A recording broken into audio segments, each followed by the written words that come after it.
8 languages, and Caleb Wynn still decided the flight attendant standing 3 feet from him could not understand a single word of Mandarin. The billionaire even wagered a bottle of rare whiskey that the help would smile politely while he mocked her. But before that private jet touched the ground, Caleb would learn that some people are quiet because they have dignity. The cabin of Caleb Wynn's jet gleamed under soft gold lights. Cream leather seats, dark wood tables, crystal glasses held in place by silver rings. The air smelled faintly of polished leather, coffee, and the expensive cologne Victor Hale had sprayed far too generously before boarding. Outside the windows, the runway lights stretched through the dusk like thin white lines.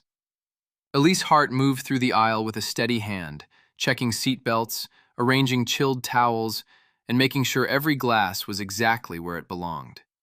She wore a simple navy uniform, her hair pinned neatly at the back of her head. Nothing about her appearance invited attention. That was often the point. For almost a year, Elise had worked flights for Wynn Aviation Services. Wealthy clients came and went. Some treated her with warmth.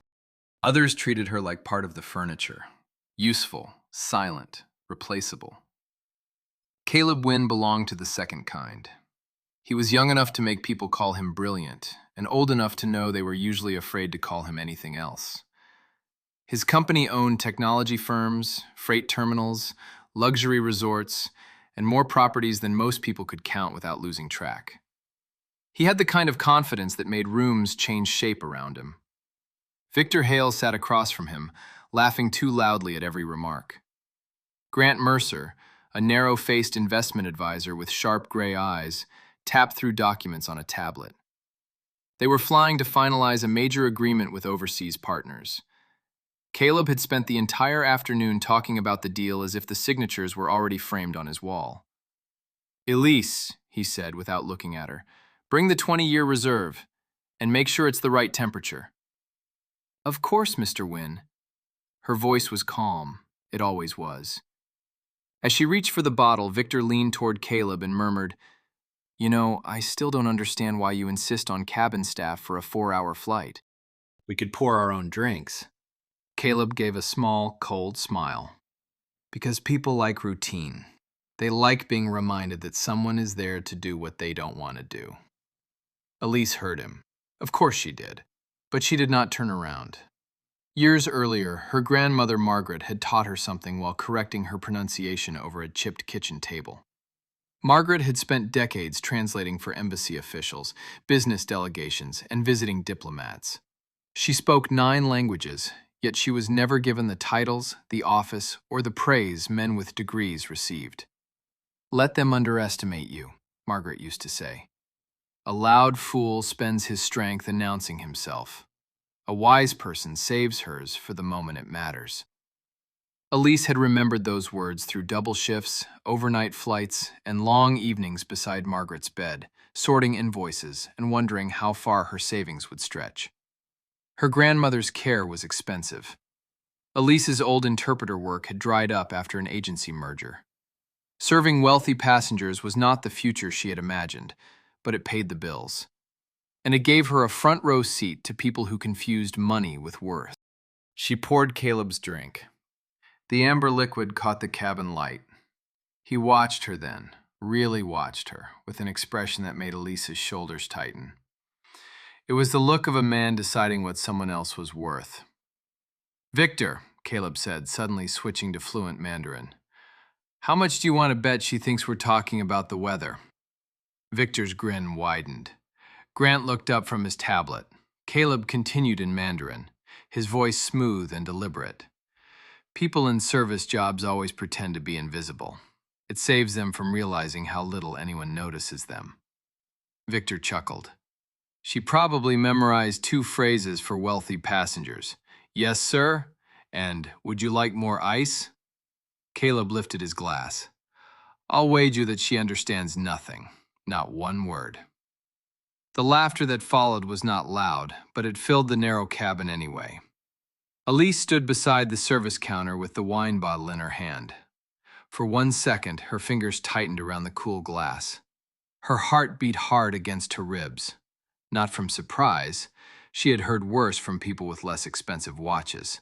Still, cruelty always had its own weight. Caleb looked at her face, expecting confusion, maybe embarrassment, maybe the small, obedient smile he had seen from employees who knew exactly what would happen if they complained. Instead, Elise placed the bottle down with careful precision. Then she turned toward him. Her eyes were dark, steady, and very awake. "Mr. Wynn," she said in flawless Mandarin, "your sentence structure was correct. Your judgment was not." Victor's smile vanished. Grant's tablet slipped half an inch from his hand. And for the first time since stepping onto his own jet, Caleb Wynn looked as if someone else had taken control of the room. If you want to hear what Elise said next, and why Caleb's private joke became the first crack in his entire world, like and subscribe.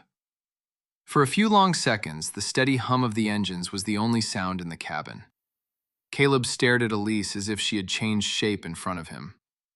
Victor's laugh had died in his throat. Grant looked down at his tablet, suddenly very interested in a screen that had gone dark. Elise did not raise her voice. She did not smile either. "In Mandarin," she continued, "you said people in service jobs pretend to be invisible because they lack the courage to see what others think of them." Her gaze settled on Caleb. "But you were wrong about one thing. We hear more than you imagine. We simply decide what deserves an answer." Victor cleared his throat. "Well, that's unexpected." "That's your contribution?" Grant muttered. Caleb put his glass down. The small click against the wood sounded sharper than it should have. "Where did you learn Mandarin?" Elise adjusted the cuff of her uniform. "Why does it matter?" "Because I asked. And I heard you." His jaw tightened. A man like Caleb was used to questions opening doors for him. People gave him explanations before he demanded them. They filled silence because they wanted something: approval, access, a contract, a chance to stay close to his money. Elise gave him none of it. Victor tried to rescue the moment with a thin laugh. "Come on, Caleb was joking. You can't seriously be offended by a little banter." Elise turned toward him. "You laughed at the joke. That tells me enough." The color drained from Victor's face. Then she shifted into Spanish, speaking quietly and clearly. "Would you like your drink refreshed, Mr. Hale?" Victor blinked twice. Yes, sure." Elise nodded, then looked at Grant and asked in Italian whether he preferred sparkling or still water with dinner. Grant's mouth opened. No answer came out. Finally, she returned to English. "I speak 8 languages. I once worked as an interpreter for embassy offices and visiting trade teams. Now, if there is nothing else, I have safety checks to complete before takeoff." She walked away before Caleb could stop her. The cabin felt different after that. The same cream seats, the same expensive glassware, but the air had changed. Victor sat stiffly, tapping 2 fingers against his knee. Grant kept glancing toward the galley, where Elise spoke softly with the pilots through the intercom.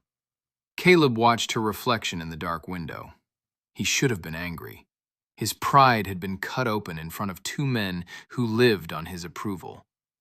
There was something else, a sharp, unwelcome interest. He had met brilliant people before. He hired them, bought their companies, put their names on contracts, and sent them away when their usefulness ended. But Elise had not tried to impress him. She had not even looked pleased that she had embarrassed him. That bothered him more than the languages. A short time later, as the jet climbed above the clouds, Caleb stood and walked toward the galley.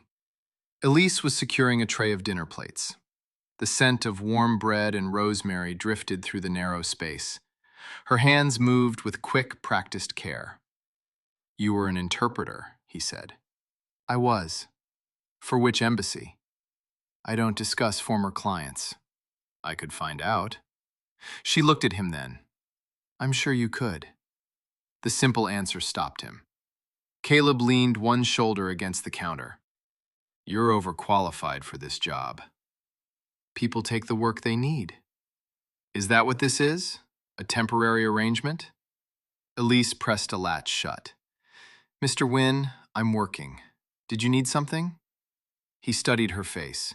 There was no fear there, no flattery, no hidden invitation for him to play savior. For reasons he did not understand, that made him want to press harder. "You know," he said, lowering his voice, "this could become uncomfortable. You heard private conversation. Victor and Grant were careless. I was careless. It would be better for everyone if we handled it properly." Elise's eyes narrowed slightly. "Handled what properly?" "The misunderstanding." "It was not a misunderstanding." Caleb exhaled through his nose. "Fine. The incident." "You mean the moment you called me the help because you believed I could not understand you?" His face hardened. "I didn't say it in English." "You said it. That's enough." For the first time, Caleb had no fast reply. Elise returned to arranging the plates. Her calm was not weakness. He could see that now, and he hated how late he was to it. Back in his seat, Caleb pulled out his phone and typed a message to his legal advisor in the city. "Prepare a confidentiality agreement, generous terms, for flight attendant Elise Hart. Send it to the aircraft's secure system." He paused before adding another line. "Make it clear this is in her best interest." Across the aisle, Victor watched him send the message. A nervous smile touched his lips. "You're not actually going to pay her off, are you?"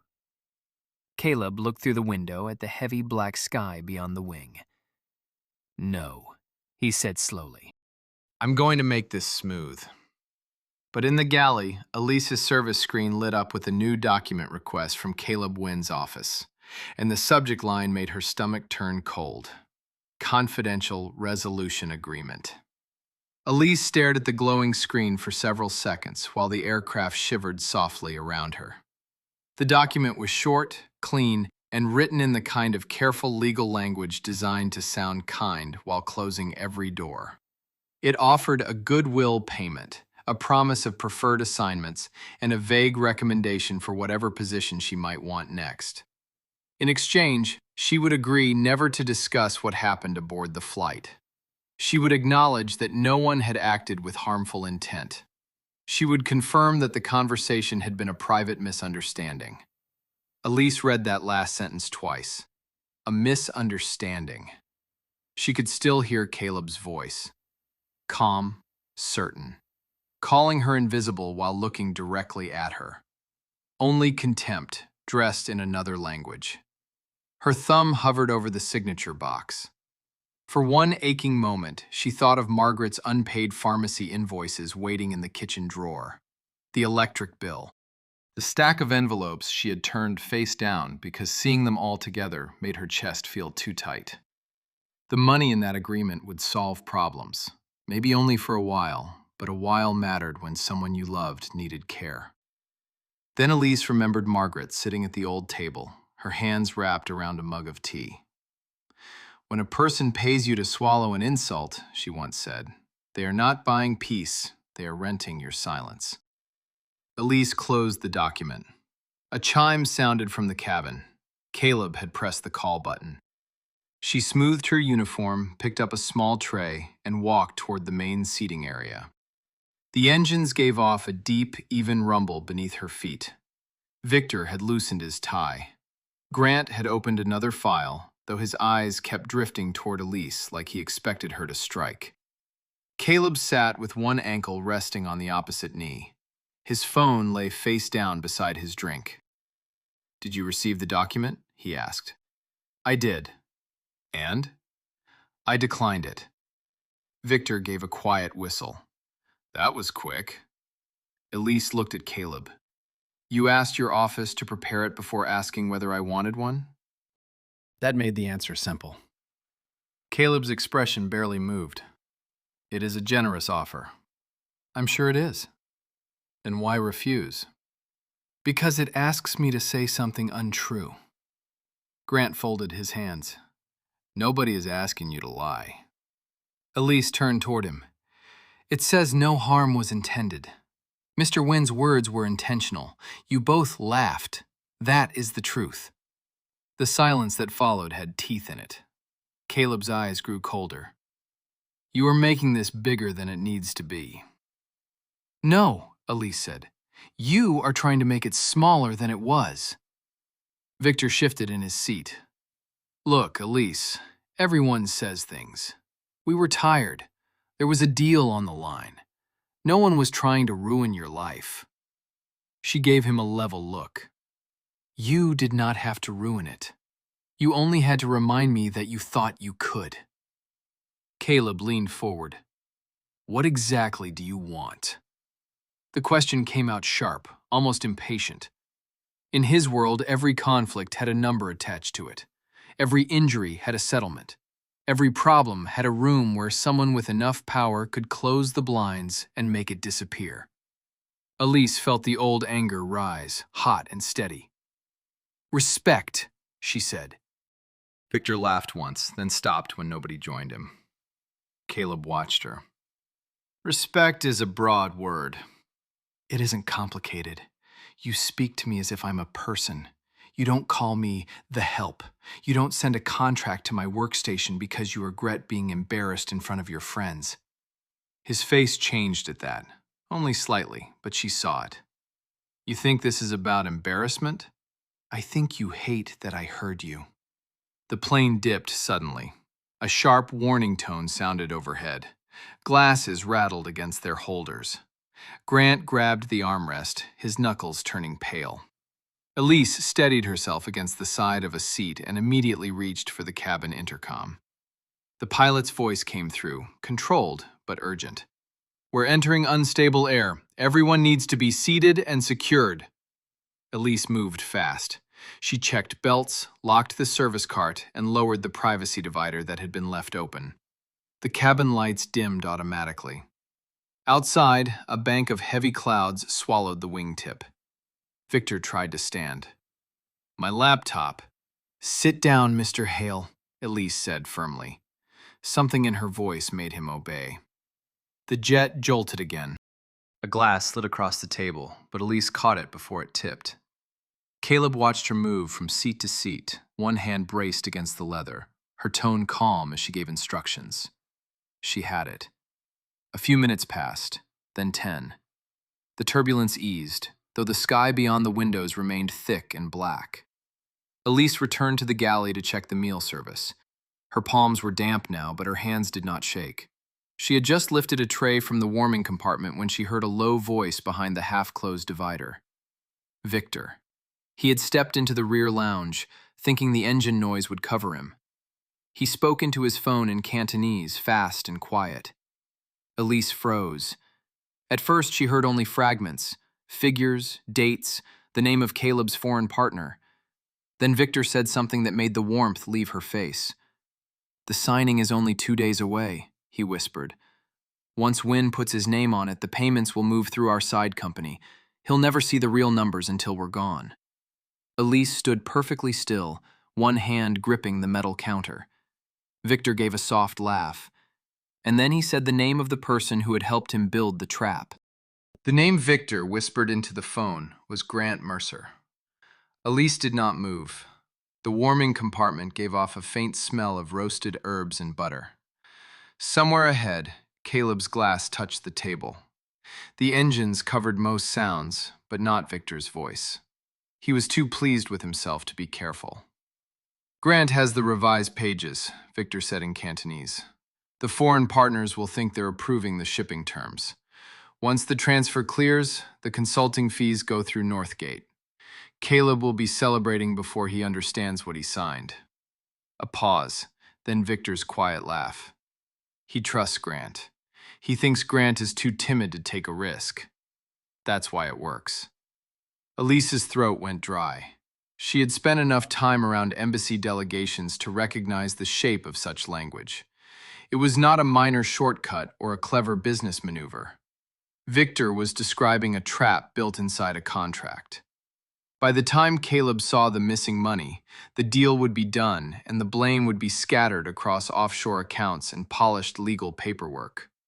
The man who had insulted her was about to be betrayed by the men he called friends. For one bitter second, Elise almost felt relief. Let him learn what it was like, she thought.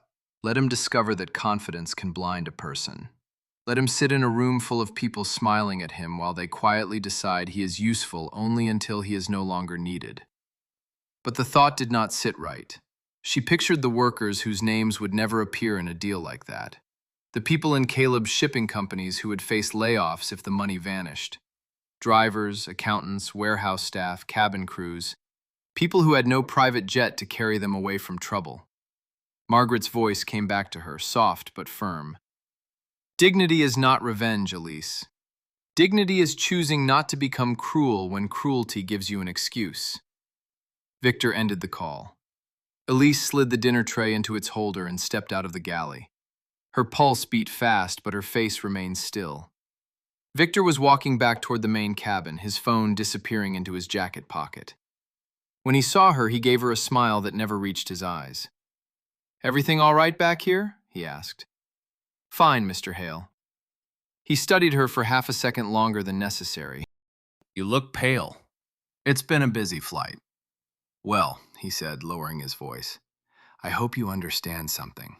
People at Caleb's level don't enjoy surprises, especially people who work for them." Elise met his gaze. "Is that meant to be advice?" "It's meant to be kindness." She almost laughed.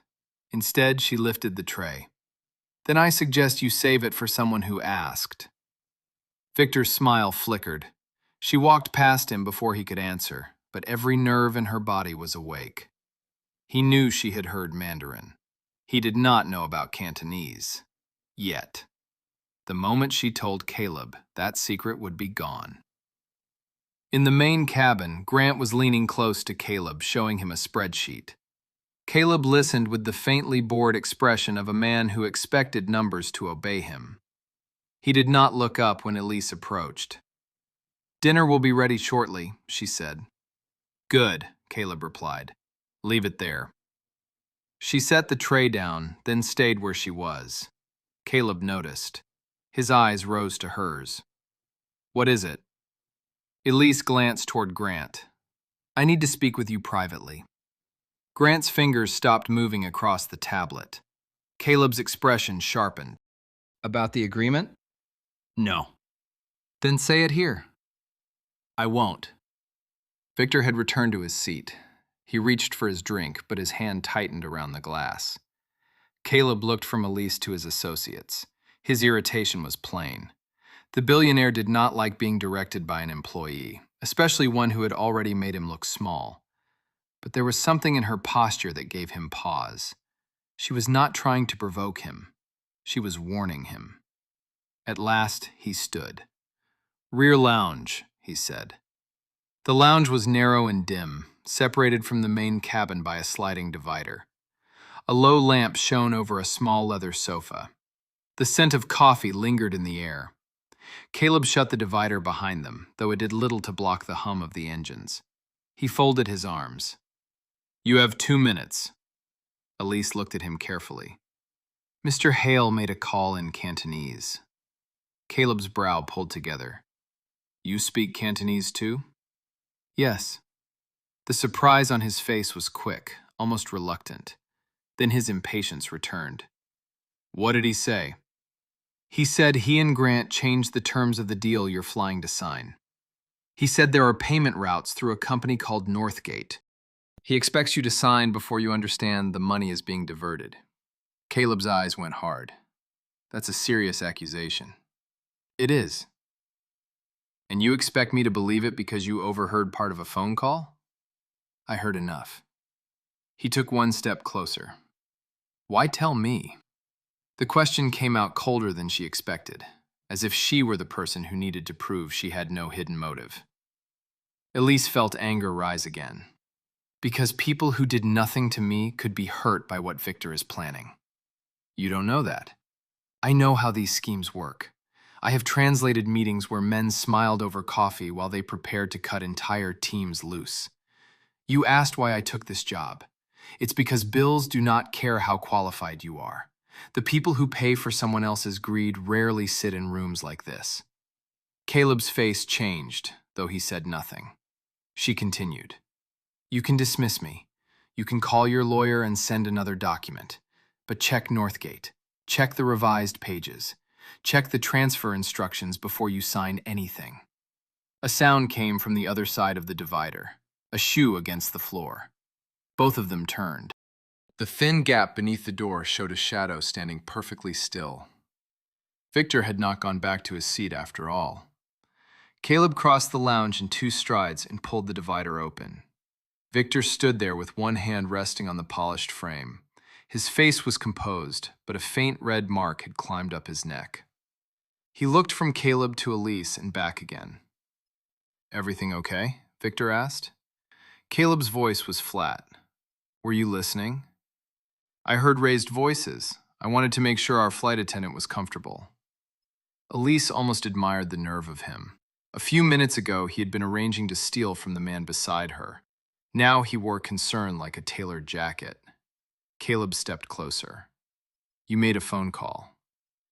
Victor's eyes flicked toward Elise. Just once. It was enough. "I make calls," he said. "That's what people do." "In Cantonese," Caleb said. The silence snapped tight. Victor's smile returned, weaker now. "Since when do you speak Cantonese?" "I don't," Caleb replied. "But she does." His gaze landed on Elise with a force that felt almost accusing, as though her knowledge had become an inconvenience simply by existing. Victor folded his arms. "So we're taking the word of cabin staff over mine?" Elise felt the insult hit, but Caleb spoke before she could. "She has no reason to invent this." Victor laughed softly. "You don't know that. You humiliated her an hour ago, Caleb. Maybe this is her way of getting even. She heard a few business words and built a story around them." Grant appeared behind Victor, drawn by the tension. He looked tired, pale, and far less certain than his partner. "What's happening?" Caleb turned to him. "Did you revise the agreement?" Grant's fingers tightened around his tablet. "I cleaned up the language, nothing more." "Did you add Northgate?" Grant's eyes widened. The answer came too late. Victor let out a sharp breath. "This is absurd." "Is it?" Caleb's voice lowered. "Give me your phone." Victor did not move. The jet rolled lightly through another pocket of rough air. The cabin lamps swayed against the ceiling. Elise held the counter with one hand, watching 3 wealthy men discover how quickly trust could curdle when money was involved. Caleb held out his hand again. "Your phone. Now." Victor's expression changed. The easy charm dropped away, leaving something hard and resentful beneath it. "You really want to do this because a woman you hired to bring you drinks told you to?" Elise's jaw tightened. Caleb's eyes flashed. "Careful." Victor looked at him, then at her.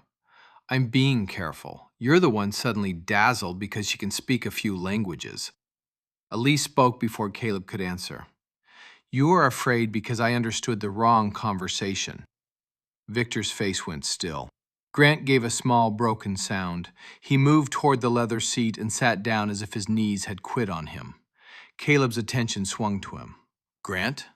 "It wasn't supposed to hurt the company," Grant said, his voice cracked. "Victor said it was only a side arrangement, a consulting percentage. He said you would never notice because the deal was large enough." Victor rounded on him. "Shut up." Grant flinched. That was all Caleb needed. He pressed the cabin intercom button. "Captain, secure satellite connection to my legal team, and have airport security meet us when we land." Victor's confidence shattered for the first time. "Caleb, listen to me. You don't understand the deal." "I understand enough." "No, you don't. You've been playing king so long you forgot how these things are done." "Northgate is protection. It gives us flexibility." "It gives you money that belongs to my company." "It gives us leverage." Caleb leaned in, close enough that Victor had to look up at him. "You had leverage. You had my trust. You traded it for an account number." Elise watched the words land. Victor had helped Caleb humiliate her with a grin. Now he stood under the same cold gaze he had once enjoyed seeing aimed at someone else. The jet began its descent. A faint change in pressure settled in everyone's ears. Below them, a web of city lights appeared through the clouds. Caleb turned away from Victor and faced Elise. "You were right," he said. It should have sounded simple. Instead, it seemed to cost him. Elise held his gaze. Being right is not a prize when people could be harmed. His mouth tightened. I'll fix it. You will have to do more than fix this deal. Caleb looked as if he wanted to argue. Then he glanced at Victor, at Grant, at the phone still hidden inside Victor's jacket. Something in him seemed to recognize that she was right, and he hated it. A message lit up on Grant's tablet. He stared at the screen, then went white. Caleb noticed. What is it? Grant turned the tablet toward him. The foreign partners had sent an urgent notice. Their lead counsel had discovered conflicting versions of the agreement. They were suspending all discussions until morning. At the bottom of the message was one final sentence. If Mr. Wynn cannot explain the altered terms, the signing will be canceled permanently. The message sat on Grant's tablet like a verdict. Nobody spoke while Caleb read it.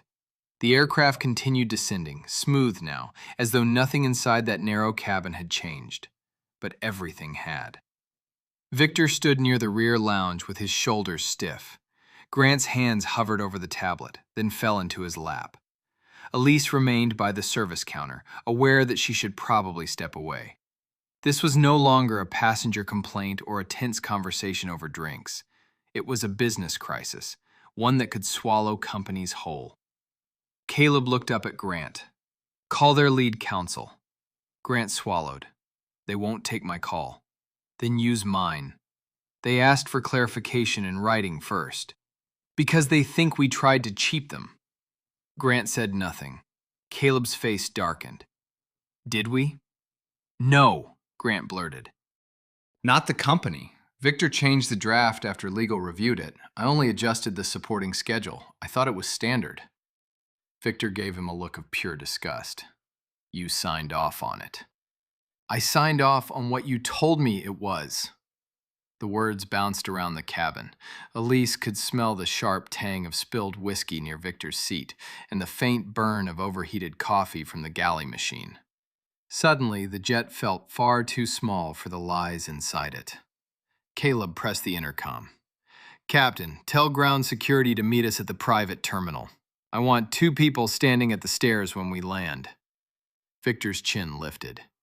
You are not having me escorted off my own flight over an accusation from a stewardess. Elise's eyes flashed, but Caleb answered first. She has a name. Victor's mouth closed. It was a small thing, only 5 words. Yet Caleb said them in front of Grant, in front of Victor, in the same cabin where he had called her something less than human. Elise did not thank him. A man did not earn praise for stopping behavior he should never have begun. The wheels touched the runway with a heavy jolt. Victor grabbed the seat back. Grant shut his eyes. Elise braced herself automatically, then checked the cabin as the engines reversed with a deep roar. Caleb never looked away from Victor. When the plane finally rolled to a stop, the door opened to cool night air and the distant whine of ground equipment. 2 security officers waited at the bottom of the stairs, dressed in dark jackets, their faces neutral. Victor looked from the open door to Caleb. You're making a mistake. Hand over your phone. You don't own my phone. I own the company account you used to arrange this fraud. You can give it to me, or you can explain to security why you are refusing. Victor's gaze slid toward Elise. There was hatred in it now. No polished smile. No casual insult wrapped in humor. He knew exactly who had broken his plan open. Elise held his stare without flinching. Finally, Victor pulled the phone from his pocket and tossed it onto the seat. Caleb caught it. Then he nodded toward the door. Go. Victor walked down the stairs between the security officers. Before he disappeared into the terminal, he turned back once. His eyes found Elise through the open aircraft door. She felt the message in that look. This was not over. Grant remained seated, staring at the carpet. What happens to me? Caleb did not soften. You tell my legal team everything. You give them every file, every message, every name.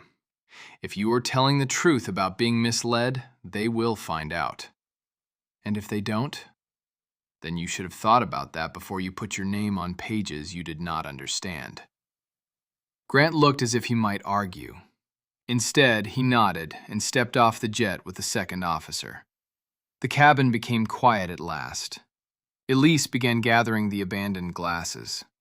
It was what her body knew to do when people left wreckage behind.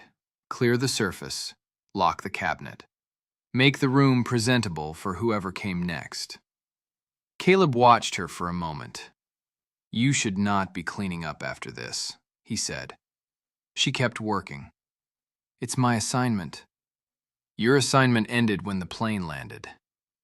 "I still have an aircraft to close." He came nearer, but stopped at a respectful distance. "Elise."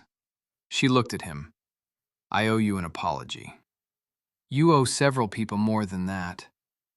His expression tightened. "You're right."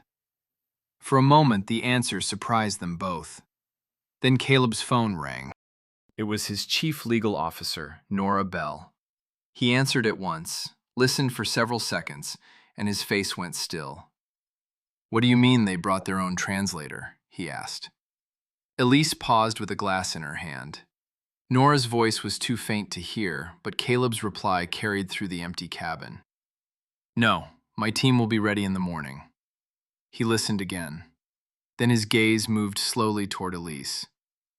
"They are demanding a live review of the disputed agreement at 9, he said.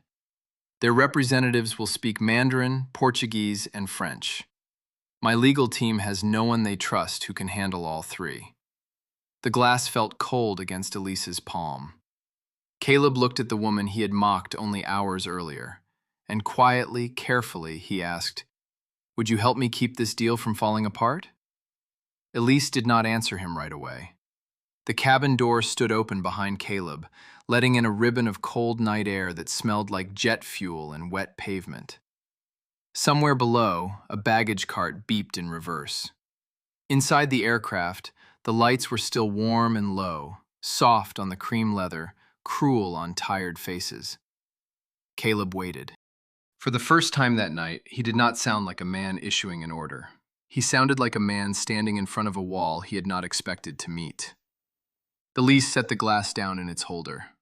"You want my help now?" "Yes." "Because your team failed." His jaw tightened, but he nodded. "Yes." "And because the people you trusted turned out to be dishonest." Another pause. "Yes." She looked at him carefully. "You understand how that sounds to me?" "I do." "No," she said, calm as ever. "I don't think you do." He drew a breath, slower this time. Out on the tarmac, Grant was speaking to security.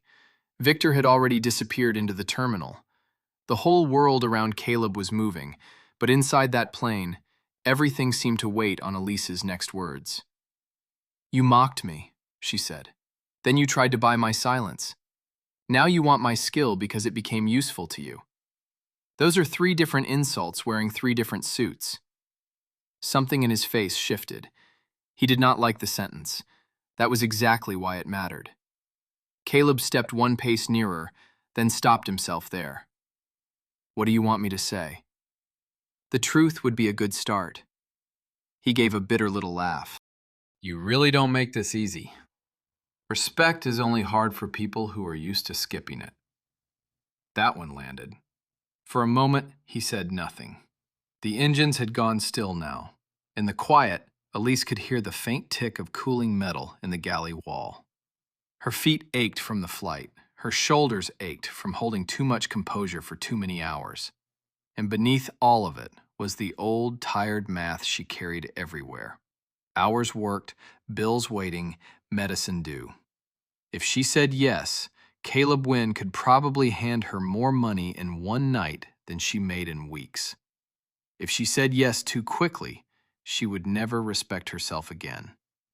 He spoke at last. "I was arrogant. I assumed your uniform told me everything I needed to know about you.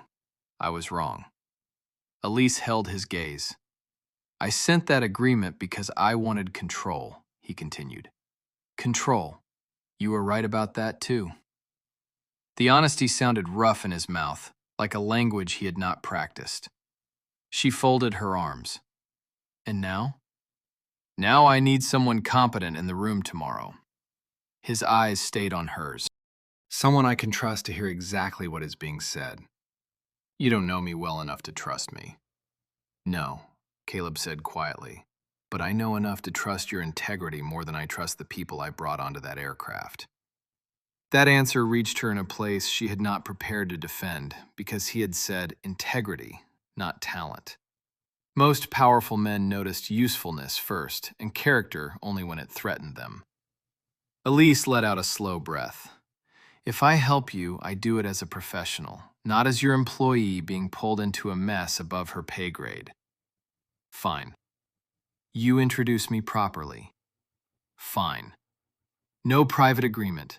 No language about goodwill. No version of this where I save your deal and then get tucked back into silence. His eyes narrowed slightly, more like reluctant respect.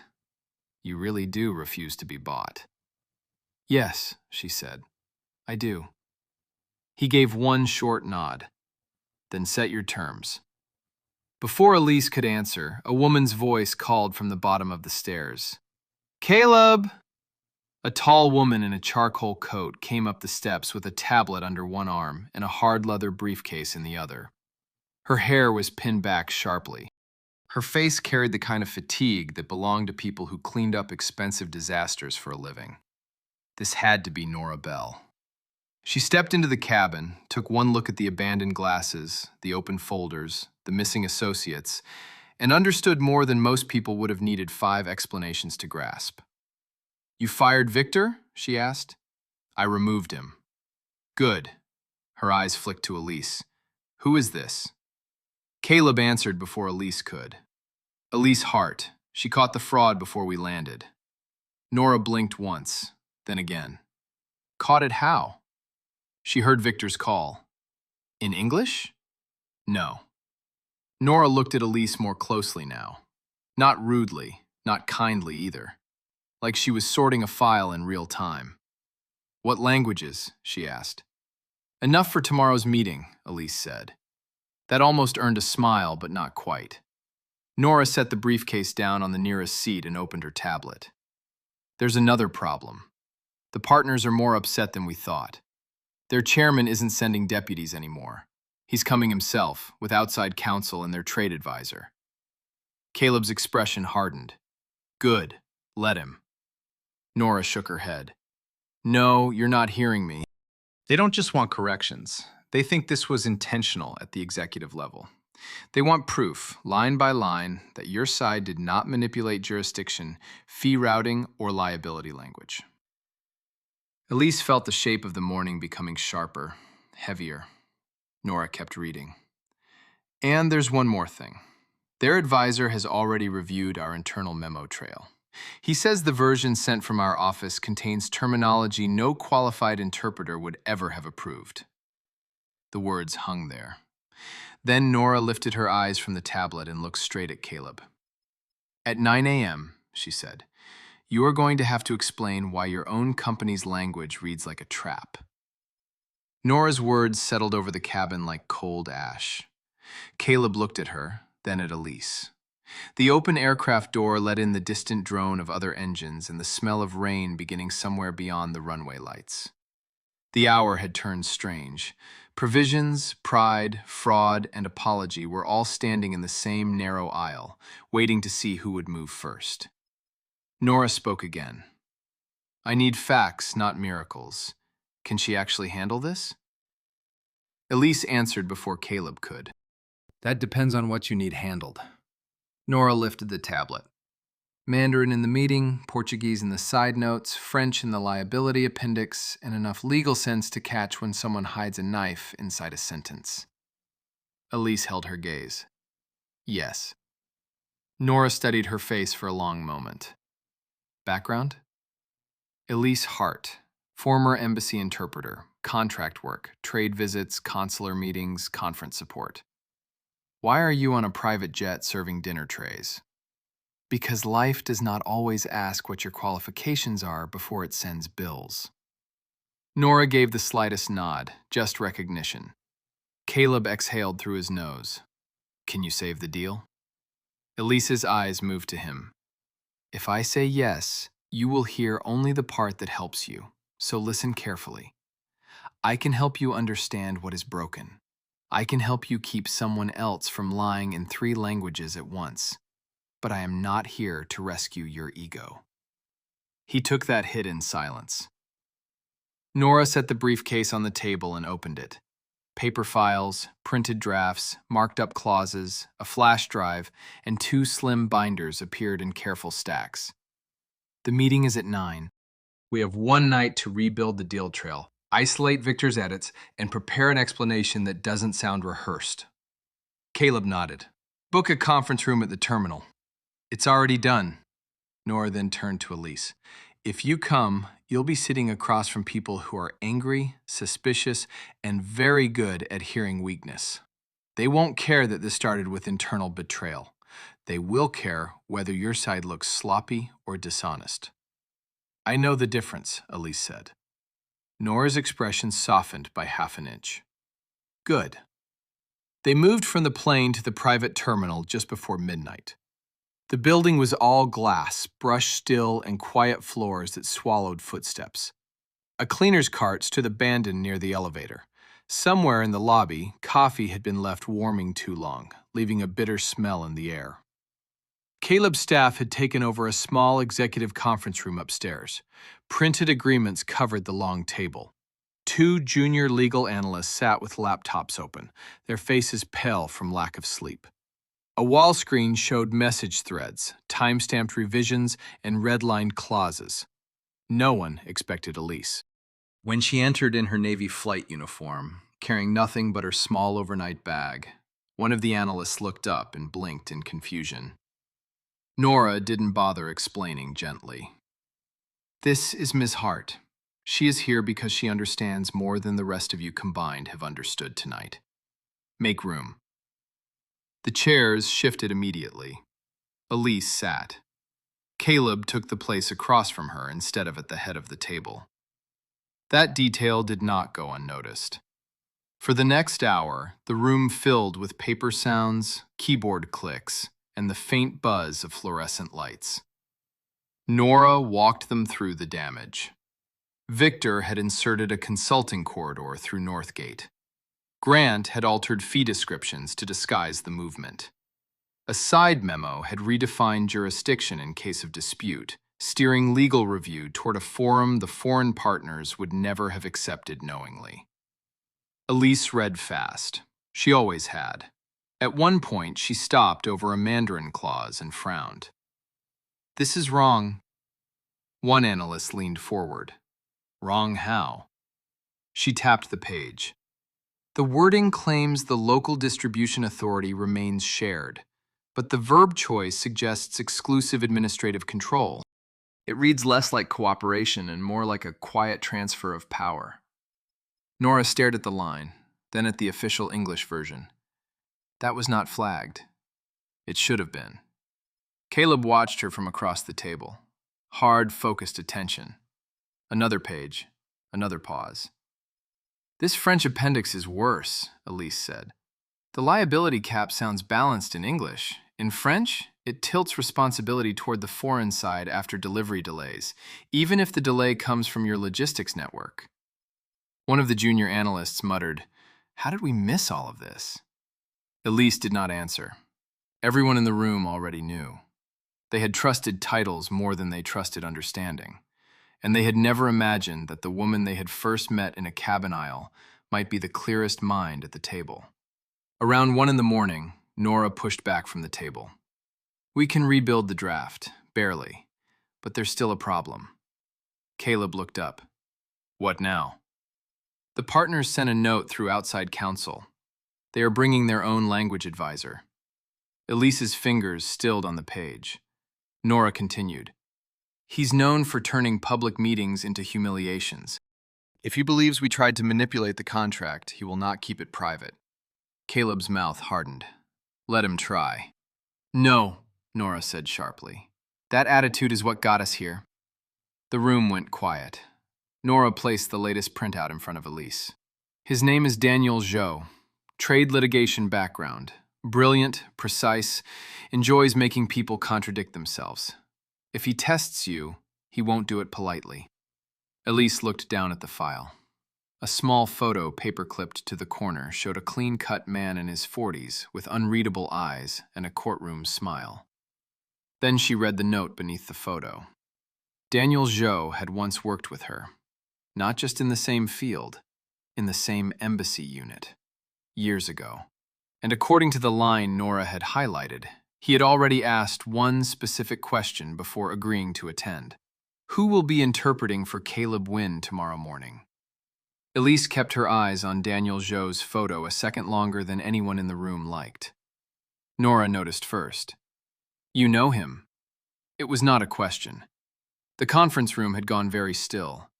Even the junior analysts stopped typing. Beyond the glass wall, a cleaning machine whirred down the hallway, then faded. The coffee on the sideboard had gone from fresh to bitter, and the overhead lights gave everyone the same pale, sleepless look. Elise set the file down carefully. Yes. Caleb leaned forward. From where? Embassy work, a few years ago. Nora's expression sharpened at once. Did you work well together? Elise let out a breath through her nose. That depends on what you mean by well. No one smiled. She sat back in the chair, feeling the fabric of her flight uniform pull tight at the shoulders. It was strange to be discussing trade law in those clothes while the scent of cabin soap still clung faintly to her sleeves. A few hours earlier, those same sleeves had marked her as staff to be dismissed. Now everyone at the table was waiting on her memory. Daniel is good, she said. Very good. He hears weakness in tone before most people catch it in meaning. He likes pressure. He likes public correction even more. One of the analysts muttered, Perfect. Elise continued as if he had not spoken. If he asked who would be interpreting, that means he suspects Caleb's side is scrambling. He'll test the translator before he tests the contract. Caleb's gaze did not leave her face. And if the translator passes? Then he shifts tactics and starts testing me through the documents, through timing, through whether your answers match the languages on the page. Nora crossed her arms. Can you handle him? A quiet memory moved through Elise before she answered. A bright conference room in an embassy building. Daniel leaning back in his chair, smiling, while a young interpreter stumbled over a trade clause. Not because the clause was hard, because he had made sure she was nervous first. Margaret had warned Elise about men like that long before she ever met one. Some people, Margaret used to say, do not use language to build understanding. They use it to make other people feel small. When you meet one, plant your feet before you open your mouth. Elise looked at Nora. Yes, I can handle him. Caleb heard the certainty in her voice. So did everyone else. Nora nodded once. Good. Then we prepare for him, not around him. They worked past 1:30. Files moved in stacks. Clauses were printed, highlighted, compared. Elise flagged 3 more problem areas. One Portuguese note softened Caleb's company obligations in a way no honest partner would accept. A French side letter referred to delay penalties with language broad enough to hide future blame. The Mandarin summary memo used a courtesy phrase in the wrong place, the kind of choice that told experienced readers somebody had translated for effect instead of meaning. Each correction made the room quieter. Caleb had built businesses by trusting experts. Tonight, he was watching what happened when he trusted the wrong ones and ignored the right one because she wore the wrong uniform. At some point, Nora pushed a fresh packet across the table to Elise. Review this set. Elise scanned the pages. These are better. Better isn't good enough by 9, Nora said. No, Elise agreed. It isn't. Caleb stood and walked to the window. Outside, runway lights blurred against damp black glass. His reflection looked harsher than usual, tired, stripped of some of the easy certainty he had carried onto the plane. Without turning around, he said, "Why did you leave embassy work?" The question landed awkwardly in the room. Too personal for legal review. Too human for the hour they were in. Elise kept her eyes on the documents.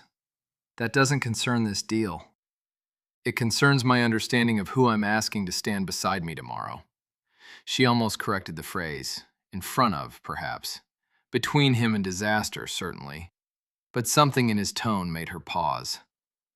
Nora rescued the moment by speaking first. If she doesn't want to answer, leave it. Elise tapped the edge of the file against the table to align the pages. Funding changes, contract cuts, family expenses. Interpreting is respected right up until someone decides your skill should come cheaper because you need the work. Caleb turned back slowly. She added, "Service jobs are more honest in one way. At least people tell you what they think of you sooner." The words hung there. No one in the room missed the blade inside them. Caleb accepted it without protest. Fair. One of the analysts looked down quickly, pretending to review a clause he had already read twice. Nora watched both of them with the expression of someone filing away information for later. Then her phone vibrated. She checked the screen, and the little color left in her face thinned further. "We have another issue." Caleb's voice hardened. "What now?" "Victor's already moving." Nora turned the phone so they could see. An email had just arrived from outside counsel for the foreign partners. Attached was an anonymous packet claiming that Caleb Wynn had knowingly allowed an unqualified employee to interfere in confidential negotiations during the flight. The language was sharp, polished, and ugly in exactly the right legal places. Elise felt her stomach tighten. Nora read aloud from the final paragraph. "We are further advised that the individual now proposed as interpreter is unstable, professionally unreliable, and motivated by personal grievance against Mr. Wynn." The room went silent. Caleb's eyes darkened. Victor. "Yes," Nora said, "or someone speaking for him." Another message followed before anyone could respond. Nora opened it, read one line, and looked straight at Elise. "Daniel Joe just answered," she said. "He says if Elise Hart is in the room tomorrow, he wants her credentials verified before the meeting begins." The room stayed silent for a beat after Nora read Daniel's message. Then Caleb said the one thing that came most naturally to him when trouble pressed in close. "Fine. We verify them." Elise turned her head slowly and looked at him. "No, we tell the truth." He frowned. "Those are not opposites." "In your world, they often are." Nora's eyes moved between them. "What exactly is the problem with your credentials?" Elise rested her hands on the table. The paper beneath her fingertips felt dry and warm from the overhead lights. "I have contract records, security clearances from previous assignments, letters from supervisors, but I do not have the kind of polished certification Daniel wants to parade in front of a room." "Why not?" one of the analysts asked before thinking better of it. Elise answered anyway. "Because I learned in the field. Because some offices care more about whether you can do the work than whether your diploma hangs in the right frame. And because when budget cuts came, the people without pretty titles were the first ones cut loose." Nora gave a grim nod. She understood that kind of system. Caleb did not sit back down. "If this is just a paperwork issue, I can solve it." Elise's eyes sharpened. "How?" He hesitated only a second. "I can have counsel certify your role for this meeting. I can make calls. I can have people confirm your background by sunrise." "There it is," Elise said quietly. "What?" "The same instinct. Control the room, adjust the surface, make the problem obey your reach." Caleb's jaw set. "I'm trying to protect the meeting. You're trying to protect me in a way that makes me dependent on your version of events." That stung because it was true. Nora closed the tablet and leaned both palms on the table. "Enough. We do not have time for bruised pride from either side. Elise, if Daniel challenges you, what can you prove cleanly?" Elise considered. "Past access badges, archived contractor records. 2 letters of recommendation from senior staff who are still in the field, if their contact numbers haven't changed. And my work. That part I can prove in real time. The younger analyst looked doubtful. Real time doesn't help if he blocks you at the door. It might, Nora said, if he's doing what I think he's doing. Caleb looked at her. Which is? He doesn't only want credentials, he wants leverage. If he can make our side look improvised before the meeting starts, then every explanation afterward sounds weaker. Elise nodded. That's exactly how Daniel works, Nora pointed at her. Then we use that. We do not pretend you are something you are not. We do not create a fake expert file for him to tear apart. We give him the clean truth and make it costly for him to sneer at competence. Caleb glanced at Elise, then back to Nora. Meaning? Meaning he gets a record of her prior assignments, whatever can be verified honestly. And then he gets her in the room. If he wants a demonstration, he'll get one. Elise felt a small flicker of grim satisfaction. That was better. Dangerous, but clean. Caleb still didn't like it. She could see that plainly. Men like him preferred solid floors, owned floors, floors built by their own money. This path gave him less control than he wanted. Daniel knows her name already, he said. That means Victor's packet did more than question her. It painted a target. Yes, Nora said. Which means if we retreat now, Victor's story becomes believable. The clock on the wall crept past 2. A heater clicked on somewhere in the hallway. The smell of stale coffee had thickened so much Elise almost wanted to open a window, except there were none. The room felt sealed with fatigue. Caleb finally sat across from her again. Tell me what you need.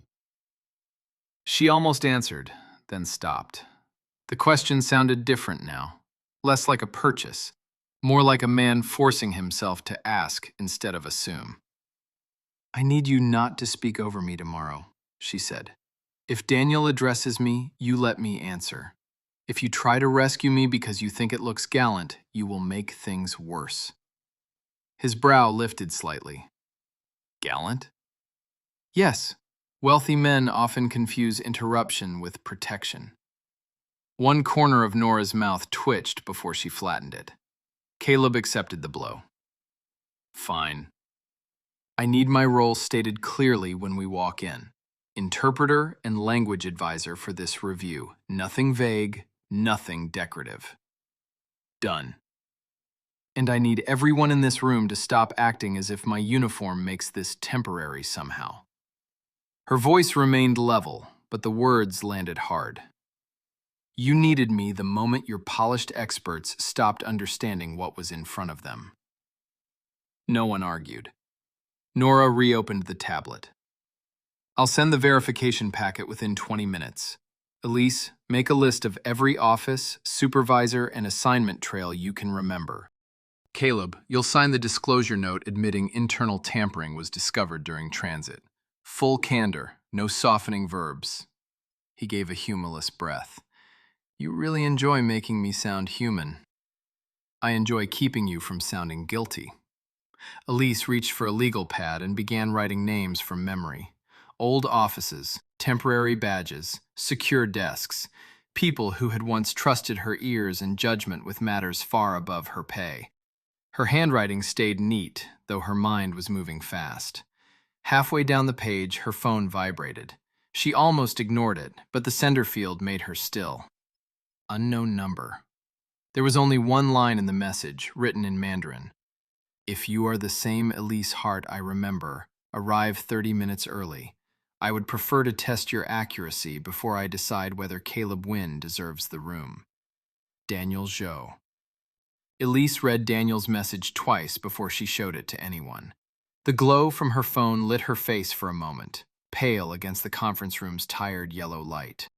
Around her, paper still lay in ordered stacks, coffee cooled in untouched cups, and the wall clock kept moving with that quiet, merciless sound only sleepless people seem to hear. Nora noticed first. What is it? Elise handed her the phone. Nora scanned the message, then passed it to Caleb without comment. He read it, and his expression changed in a way Elise had begun to recognize. Less anger now, more calculation. He looked up at her. He remembers you. Yes, Elise said. Is that good or bad? That depends on whether he wants to test my work or punish me for leaving before he thought I should. One of the younger analysts shifted in his chair. You think this is personal? Elise answered without looking at him. With Daniel, professional and personal often sit at the same table. Nora folded her arms. Can he actually block you before the meeting? He can try, Elise said. He won't do it by shouting. He'll do it by smiling and asking one precise question after another until the room starts wondering whether I belong there. Caleb set the phone down carefully. Then you won't meet him alone. Elise's eyes moved to him. That was not your decision to make. It is if someone is laying a trap before 9 in the morning. No, she said, calm but firm. It becomes your decision when you start thinking of me as another part of your company to position. The sting of that landed in front of everyone. Nora stepped in before Caleb could answer. He's not wrong to be cautious. And I'm not wrong to be cautious about him, Elise replied. Daniel asked for me specifically. If I hide behind Caleb now, Daniel will read it as weakness. He'll walk into that room convinced he already owns the tone. Caleb leaned his palms on the table. And if you go alone, what then? Then he sees I came because I chose to. There it was again. That thing in her Caleb could neither buy nor bend. It irritated him. It drew him. And tonight, worse than both, it was teaching him. Nora looked between them and made the decision. You'll meet him in the lobby cafe, public space, 30 minutes early.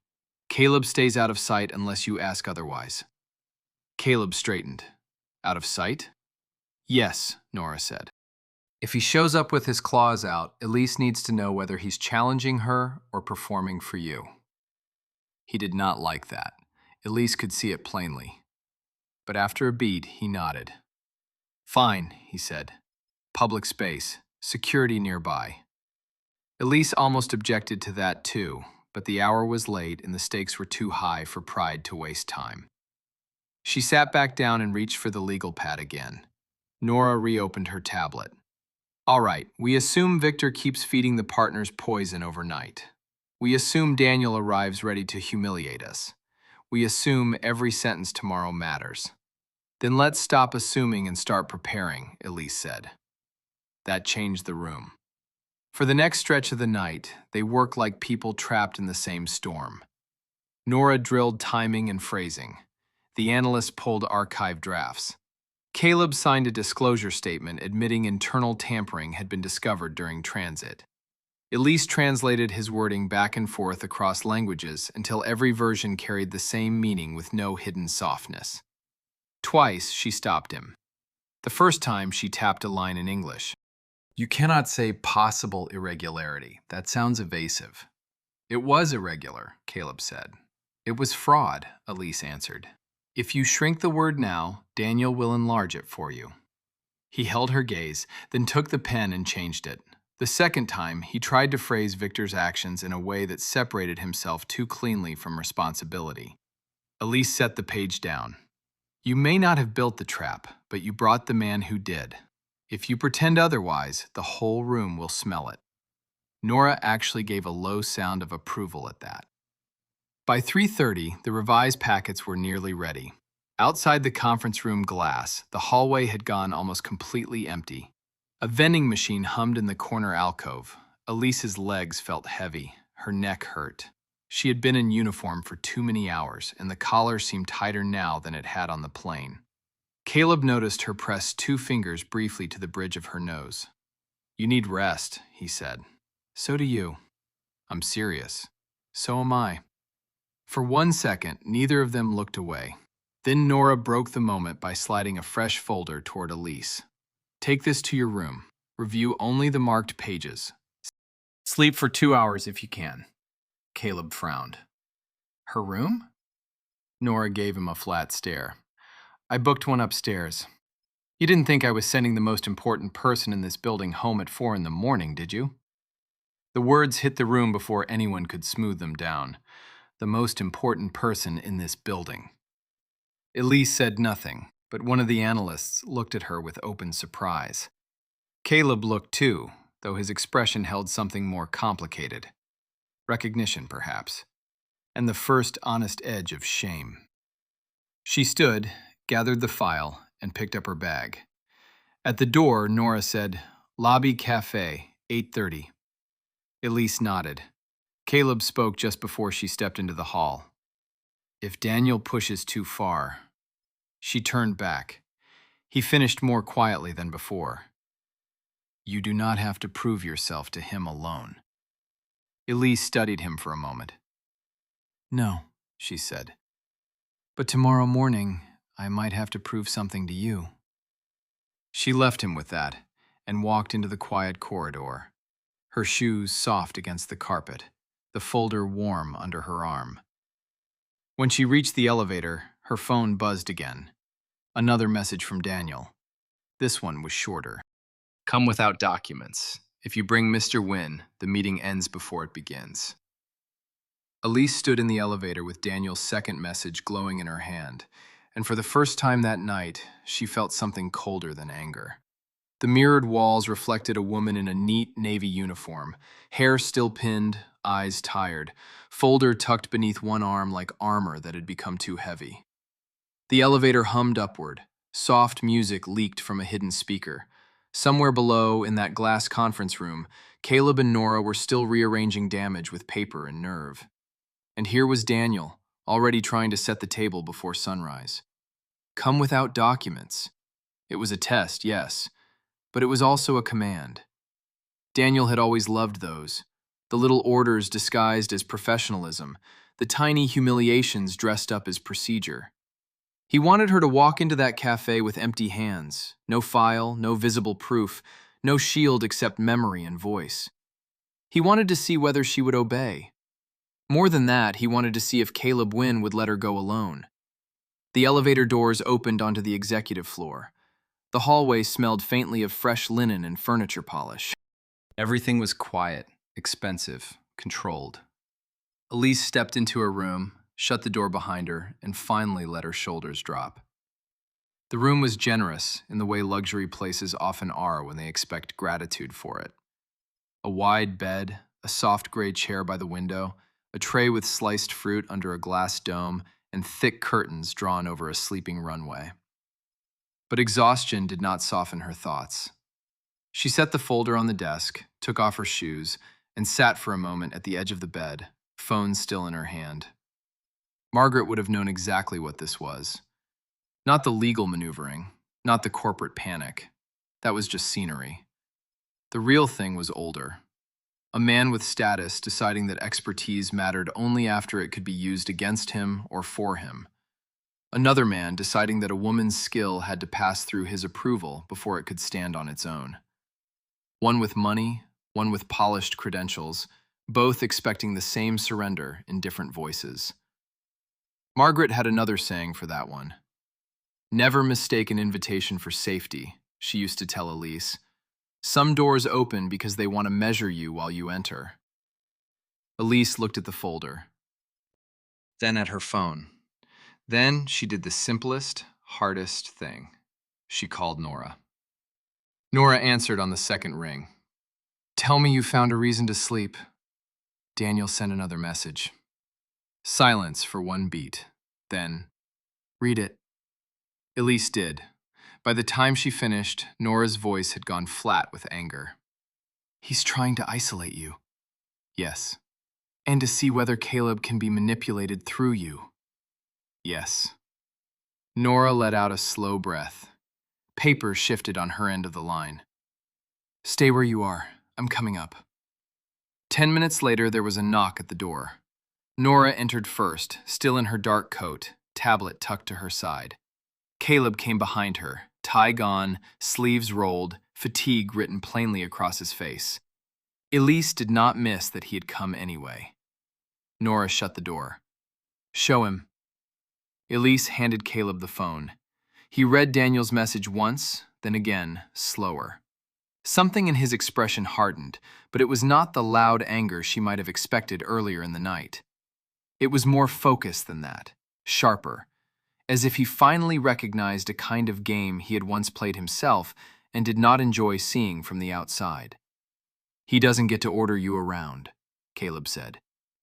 Elise crossed her arms. "That's not the whole issue." "No," Nora said. "The whole issue is whether we answer the order." Caleb looked up from the phone. "We don't." Elise met his eyes. "We might have to." His jaw tightened. "Absolutely not." The answer came too fast, too clean. The idea of being told to stay away scraped at him in a place pride lived. Elise saw it immediately. "This is why I said you might have to prove something to me tomorrow," she said. A flicker crossed his face. "Meaning?" "Meaning I need to know whether you can step back when stepping back is the useful thing, instead of the thing that offends you." Nora stayed silent. Smart woman. Caleb turned fully toward Elise. "You think this is about my ego?" "I think everything tonight keeps circling back to your ego, even when you are trying to do better." That landed hard, and because it was true, no one rushed to soften it. He set the phone on the desk. "If you go alone, he controls the frame. If I refuse, he controls it anyway. We can tell him the request is inappropriate. And then he tells the partners your side is hiding behind procedure because your interpreter can't stand in daylight." Caleb looked away, toward the dark window. The room was quiet enough that Elise could hear the little motor in the air vent and the faint tick of cooling pipes in the wall. Nora finally spoke. "There may be a middle path." Both of them turned to her. "You go alone," Nora said to Elise, "but not unprotected. No documents in hand, just as he asked. Caleb stays out of sight, but close enough to step in if Daniel crosses a line that affects the meeting itself. And we record every minute we legally can." Elise thought it through. Caleb did not like it. She could see that immediately. But this time he did something new. He waited. "What line counts as crossing it?" he asked. Nora answered. "If he keeps it to credentials and meeting conditions, Elise handles it. If he tries to coerce, threaten, or bait disclosure outside the negotiation, you appear." Caleb looked at Elise. "And if I think he's pushing too far before that?" "You trust my judgment," she said. Another pause.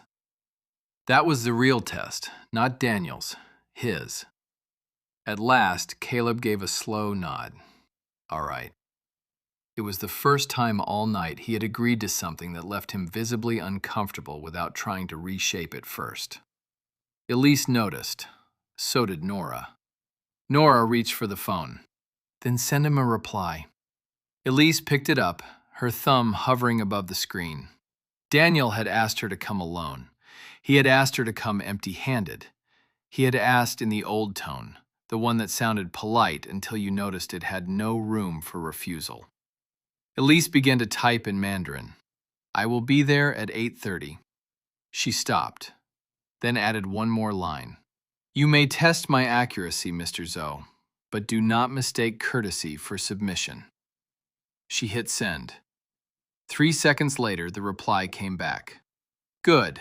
Then let us see whether your memory is still as dangerous as your tongue." By the time Elise closed her eyes, there was less than 2 hours before she had to get up again.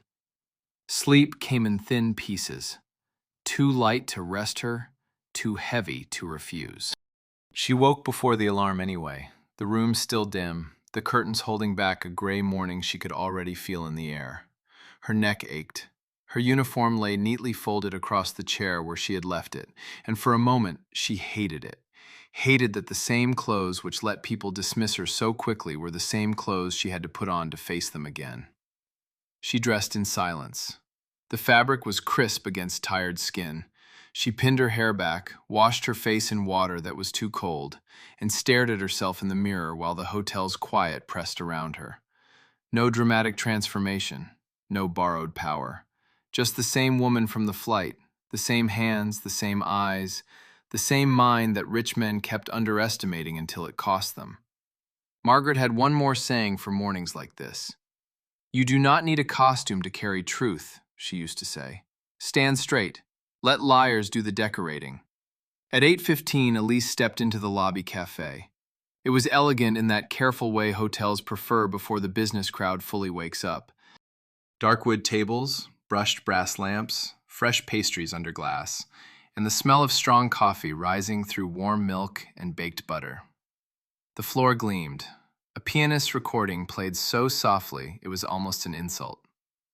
Near the far windows, a few travelers sat over phones and newspapers, speaking in low voices. Nora had chosen well. Public enough to discourage nonsense, quiet enough to hear every word. Caleb was somewhere nearby, out of sight by agreement. Elise felt the shape of his presence even without seeing him, and that irritated her more than she wanted to admit. People like him took up space before they entered it. Still, this morning he had stayed back because she asked him to. That mattered.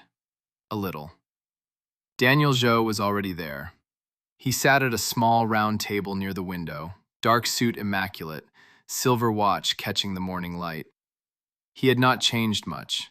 The same calm mouth, the same precise posture, the same expression that suggested politeness was a tool rather than a virtue. When he saw her, he stood. "Elise Hart," he said in Mandarin. "Daniel Zhou."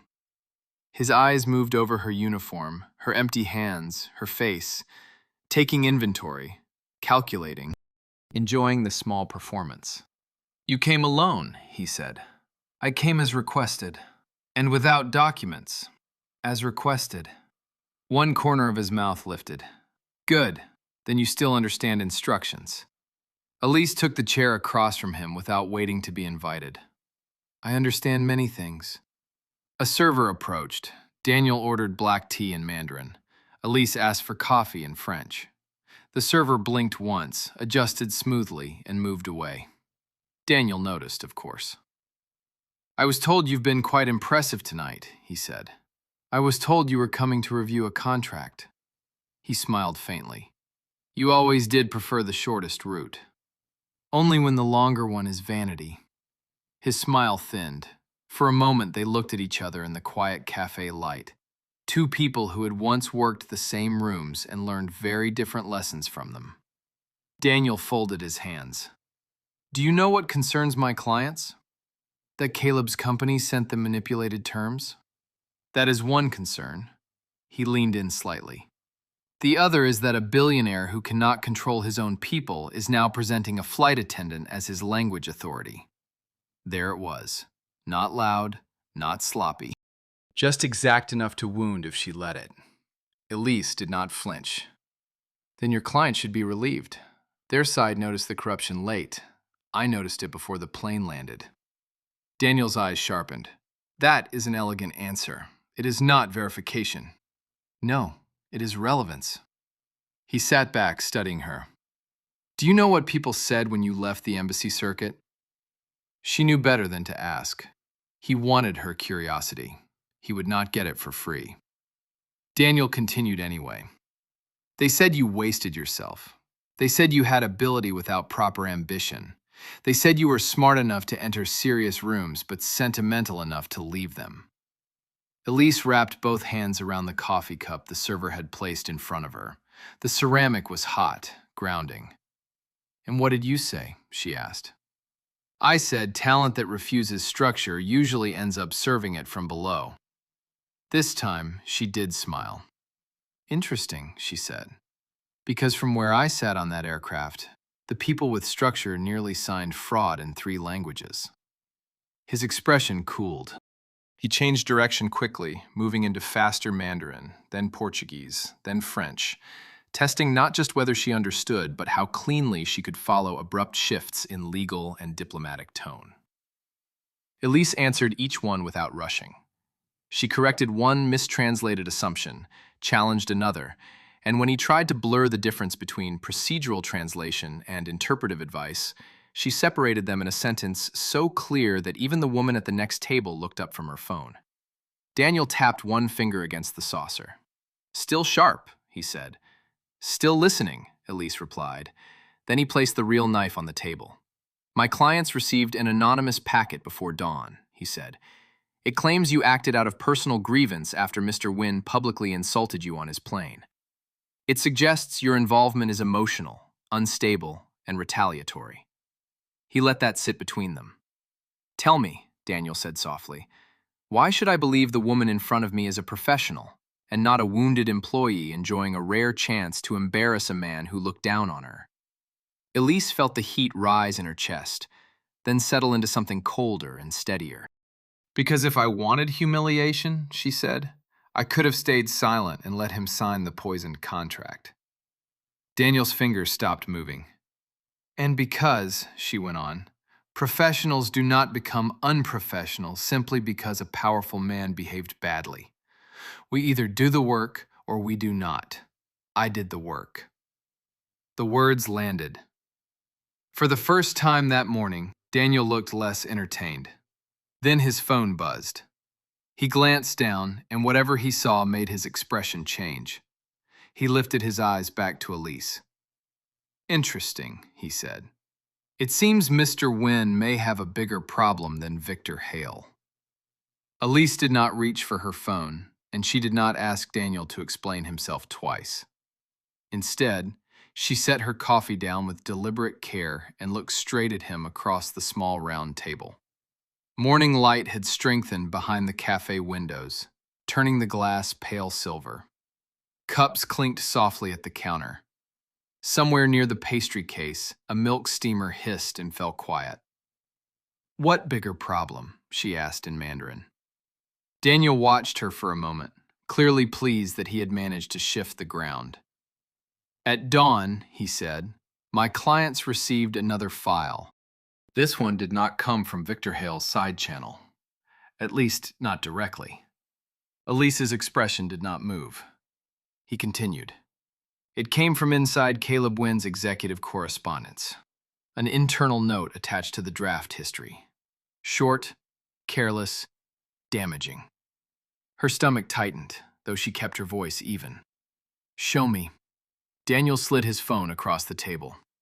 On the screen was a screenshot of an internal email thread. The sender line carried the name of Caleb's executive office. The note itself was brief, written in English. "Use the harder language version. If they miss the nuance, that's on them." No signature, but there was an approval code under it, time-stamped 2 days earlier. For one cold second, Elise heard Caleb's voice from the plane again, speaking of the help, like human beings became smaller when he changed languages. Arrogance like his made ugly messages plausible. That was the danger. A forged cruelty works best when it sounds like something the target might actually say. Daniel saw the thought pass through her face. "Yes," he said softly. "That was my reaction too." Elise gave the phone back. "A screenshot is not proof. It is enough to poison trust before 9 o'clock. Did your clients verify the source?" "They verified that the approval code exists inside Wynn's document system." Daniel folded his hands. "That is why Victor Hale may no longer be the central issue. If this note is genuine, Caleb did not merely hire dishonest men. He authorized the tone that made their fraud possible." Elise held his gaze. "And if it is not genuine?" "Then someone close enough to his office can imitate his trail." That was worse in a different way. The server approached to refresh hot water at Daniel's place setting. The faint scent of jasmine lifted from his cup. Elise's coffee had gone cooler, more bitter. The whole cafe suddenly felt sharper at the edges. Daniel leaned back. "Tell me honestly. You met him last night under humiliating circumstances. Does that line sound like something he could have written?" There it was, the trap inside the question. If she said yes, she fed suspicion and helped destroy the deal before the room even opened. If she said no too quickly, she looked compromised by sympathy, or worse, by proximity to power. Elise took her time. "It sounds like a man who believes other people are responsible for catching whatever he chooses to hide," she said at last. "That does not tell me who typed it." Daniel's mouth shifted, not quite a smile. Still careful. Still professional. He drummed one finger once on the table, then stopped. "My clients are prepared to ask Caleb about that note in front of everyone. If he denies it and the metadata holds, the meeting ends. If he admits it, the meeting ends faster. Elise absorbed that. This was no longer only about translation. It was about whether Caleb Wynn was arrogant, guilty, careless, framed, or all four in some dangerous combination. And if she walked him into that room without knowing, she was bait. Daniel seemed to read the thought. "You understand now," he said quietly, "why I asked to see you first. If you are as capable as people say, then you know a language advisor is not there to decorate a table. She is there to decide whether truth can survive the room." Elise almost laughed at the irony. Daniel, of all people, talking about truth as if he served it. "You didn't ask me here to protect truth," she said. "You asked because you wanted to know whether Caleb had found someone competent enough to trouble your side." That one landed. Daniel did not deny it. Competence alters leverage. So does honesty. Honesty rarely arrives without leverage. Before Elise could answer, footsteps stopped behind her. She did not need to turn to know who it was. Caleb's reflection had already appeared in the cafe window. He stepped to the side of the table, not close enough to crowd her, but close enough that Daniel's eyes lifted at once. Caleb looked like a man who had slept less than an hour and spent most of it negotiating with his own temper. Dark coat, open collar, tension in the shoulders. He had heard enough to know the line had been crossed. "You wanted to know whether I deserved the room," Caleb said. "Ask me directly." Daniel's face remained controlled, but surprise flickered through it. "Mr. Wynn, I believe I requested a private conversation." Elise turned toward Caleb, anger flashing hot and immediate. "I told you to stay back unless—" He answered without taking his eyes off Daniel. "He introduced supposed evidence from my office before the meeting." "That qualifies." She hated that he had a point. Daniel sat straighter. "Then let us be efficient. Did you authorize the phrase, 'if they miss the nuance, that's on them'?" Caleb's expression did not change. "No." "Can you prove that?" "Can you prove I did?" Daniel's voice cooled further. "By 9, one of us will have to." The cafe seemed to shrink around the three of them. Cups, footsteps, low music, all of it receding behind the pressure gathering at that small table. Then Daniel reached into his briefcase and drew out a printed sheet. "I thought you might say that," he said. He laid the page between them. At the bottom was Caleb Wynn's digital authorization mark, and beside it, in another column, was a second name neither Elise nor Caleb had expected to see. For a moment, none of them touched the page. The cafe seemed to keep moving around that little table as if nothing had happened. Cups clinked. A server carried a tray of croissants past the window. Someone laughed softly near the reception desk. But at the center of it, the air had changed. Elise looked down again. Beside Caleb Wynn's digital authorization mark was a second internal sign-off. Nora Bell. Caleb's face did not freeze. It hardened in a different way, quieter, more dangerous. Daniel watched both of them closely. He had not brought that printout to inform them. He had brought it to see which nerve had struck first. Elise lifted her eyes slowly. "Where did you get this?" "From the same chain my clients received at dawn," Daniel said. "Internal routing copy, approval markers intact, timestamp preserved. Whether the content is genuine or planted, I can't yet prove. But the second sign-off creates a problem for you." "For us," Caleb corrected. Daniel gave a small, dry smile. "Only if you still believe Ms. Bell is on your side." That was bait, and not subtle bait either. Elise did not look at Caleb. She looked at the page, then at Daniel, then at the reflection in the window where she could just barely see Caleb's posture shift. Tighter shoulders, one hand flexing once at his side. "Nora told us about the anonymous packet," Elise said. "If she were trying to bury this, she would not have raised the alarm at all." "Unless," Daniel replied, raising one alarm helped hide the other. Caleb spoke before Elise could answer. "That's enough." His voice came out low and flat enough to draw the attention of the woman at the next table. She looked over, sensed the temperature, and looked away again. Daniel did not seem impressed. You came into this morning asking for trust you have not earned. I'm simply showing you why my clients no longer hand it out cheaply. Elise believed that much. Daniel was cutting for advantage, yes, but he was not inventing concern where contracts were involved. The problem was that he enjoyed the cutting too much. She picked up the page. The format was clean. Too clean, maybe.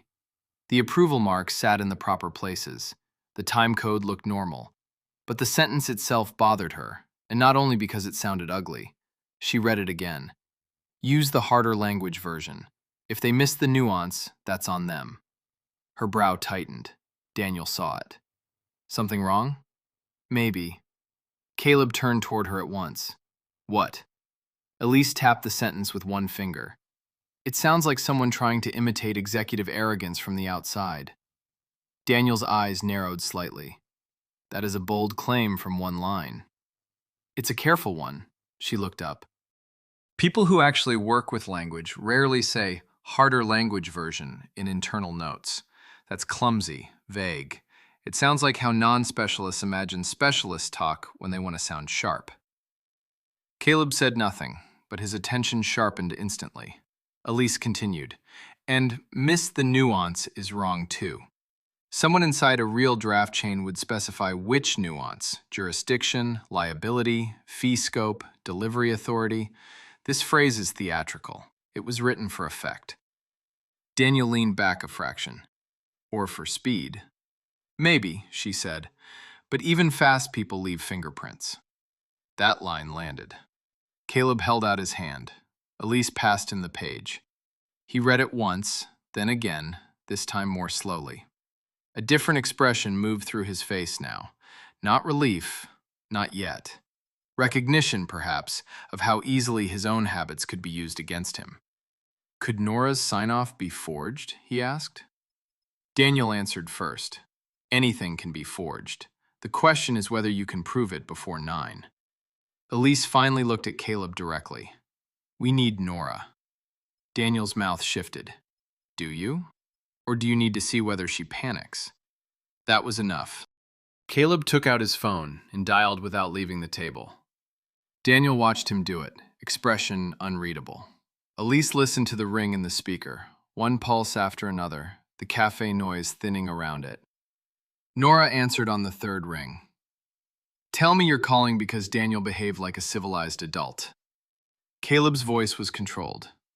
Where are you? A pause. In the conference room. Why? I need you downstairs. Now. Another pause, sharper this time. What happened? Elise spoke before Caleb could shape the answer. Daniel has a printout showing your sign-off beside Caleb's on the poisoned note. Silence. Not stunned silence. Not the silence of someone caught mid-lie. More like the silence of a mind instantly rearranging a battlefield. When Nora spoke again, her voice had changed. Don't say another word on an open line. I'll be there in 2 minutes. The call ended. Daniel lifted his cup and took a measured sip of tea. Well, that was interesting. Elise ignored him. She was thinking about Nora's pause. Not guilt, calculation. The kind that comes when a person has just recognized a detail that should not exist. Caleb remained standing beside the table, one hand resting against the chair back. He looked furious now, but the anger was pointed inward as much as outward. He had spent years building systems designed to obey him. This morning, he was discovering that obedience leaves excellent camouflage for betrayal. Did you trust her? Elise asked quietly. He looked at her. Yes, he said. The answer was immediate, no hedge. Daniel gave a small sound that might have been amusement. Then this morning should be educational. Elise turned to him, her patience finally thinning.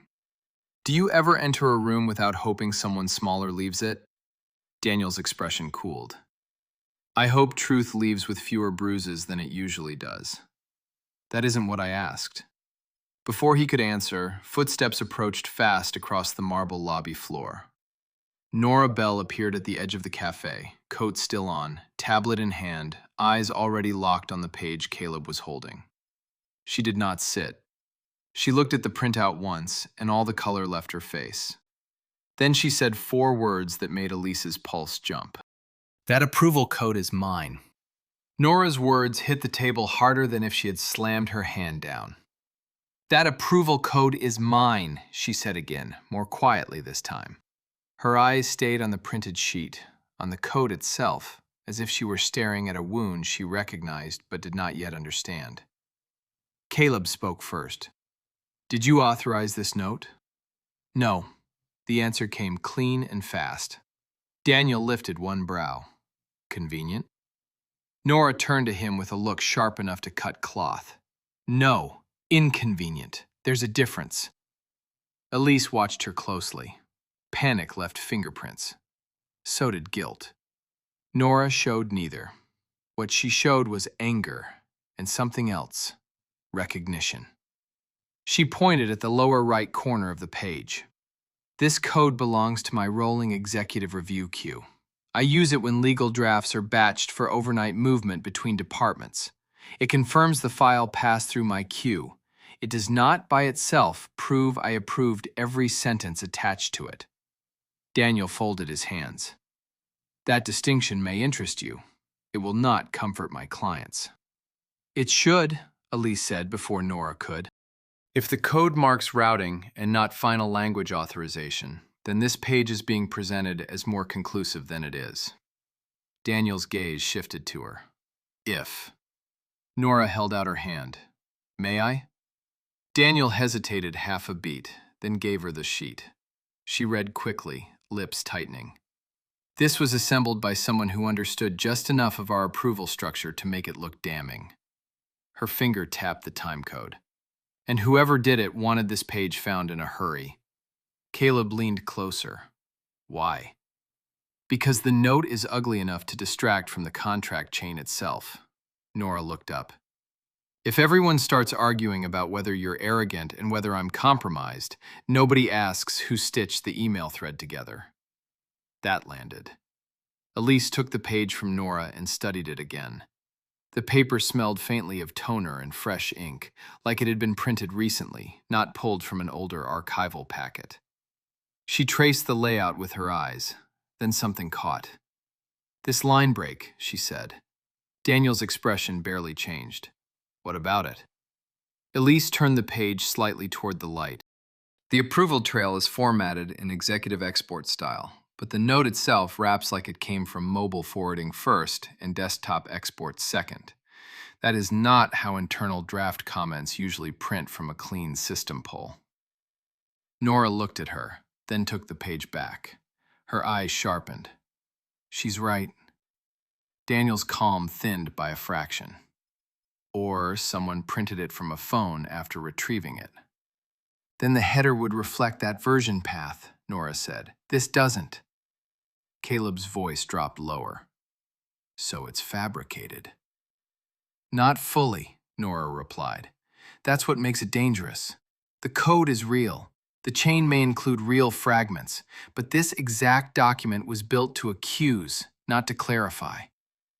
Daniel sat back, thinking now rather than performing. That was new. He still wanted leverage, but Elise could feel the calculation shifting. If Nora was telling the truth, then the foreign side had been handed poisoned evidence crafted by someone who understood Caleb's internal systems well enough to weaponize them. Who had access to your rolling queue? Caleb asked. Nora answered immediately. Me, my deputy. And for the last 6 weeks, Grant Mercer had temporary visibility during deal prep because Victor argued finance coordination was slowing him down. The air changed again. Elise saw the connection land in Caleb before he spoke it.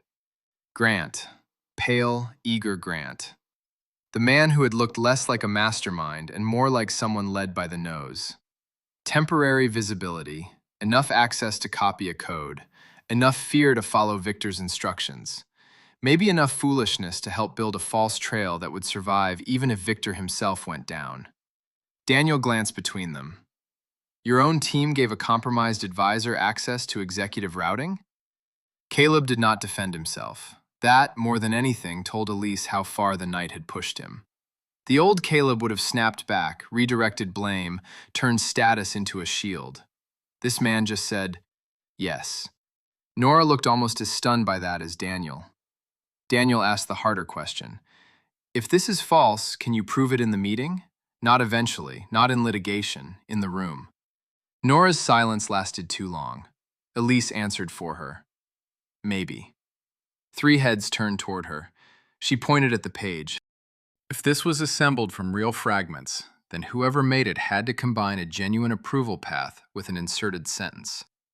That means there will be metadata seams somewhere. Different export timestamps, different language handling, possibly a device signature mismatch. Daniel's eyes narrowed. Possibly. Yes, Elise said, possibly. But enough possibility to stop you from presenting this as settled fact. Nora was already reaching for her tablet. I need 10 minutes and direct server access. Caleb nodded. Take it. Daniel rose from his chair. The meeting begins in less than 20. My clients are already upstairs. If you want this challenge delayed, I need a reason stronger than professional instinct. Elise stood too. She was tired down to the bone, but her voice came out steady. Then here is your reason. If you walk in with corrupted evidence and use it to collapse the room, your clients lose the chance to know whether they were nearly cheated by incompetence, by conspiracy, or by both. A good advisor protects leverage. A serious one protects facts. Daniel studied her for a long second. He gave a single nod.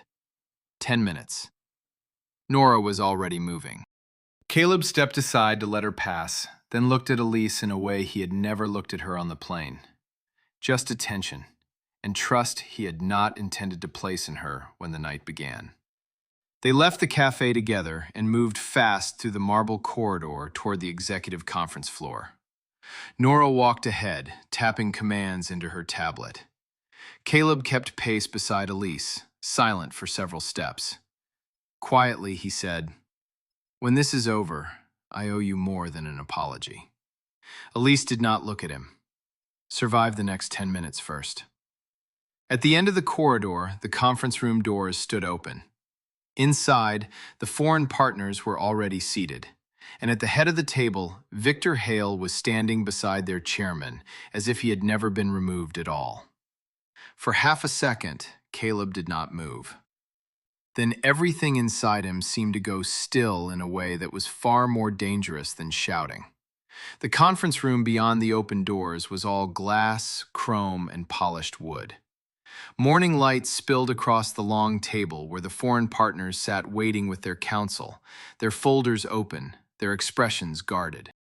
And there, near the head of the room, stood Victor Hale in a dark suit, one hand resting lightly on the back of a chair, as if he belonged there. He turned when he saw them. The smile that touched his mouth was small, neat, and poisonous. "Elise," he said, as though greeting someone at a charity dinner. "Mr. Wynn, Miss Bell, you're just in time." Caleb took one step forward.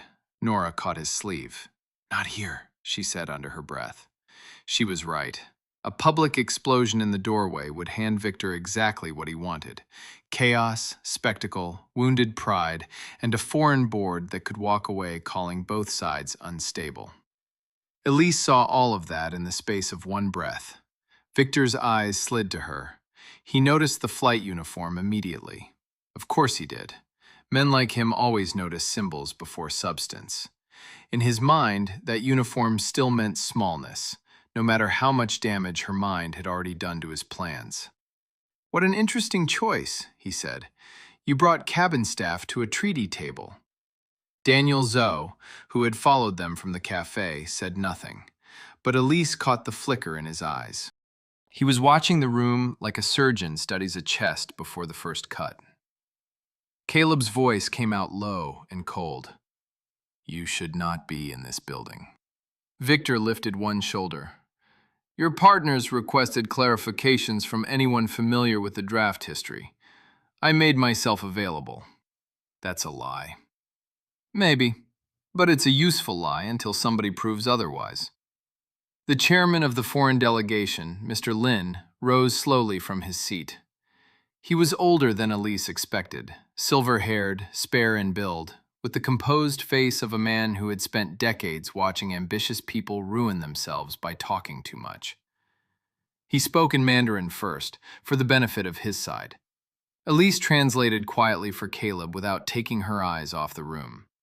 Mr. Lin says this meeting was delayed because your organization appears unable to distinguish between negotiators and saboteurs. The words landed hard. Mr. Lin continued, still in Mandarin. Elise translated again. He says that before any commercial discussion continues, he wants 3 questions answered. First, why Victor Hale is standing in front of them after being removed from your deal. Second, why an internal note suggests predatory intent from your office.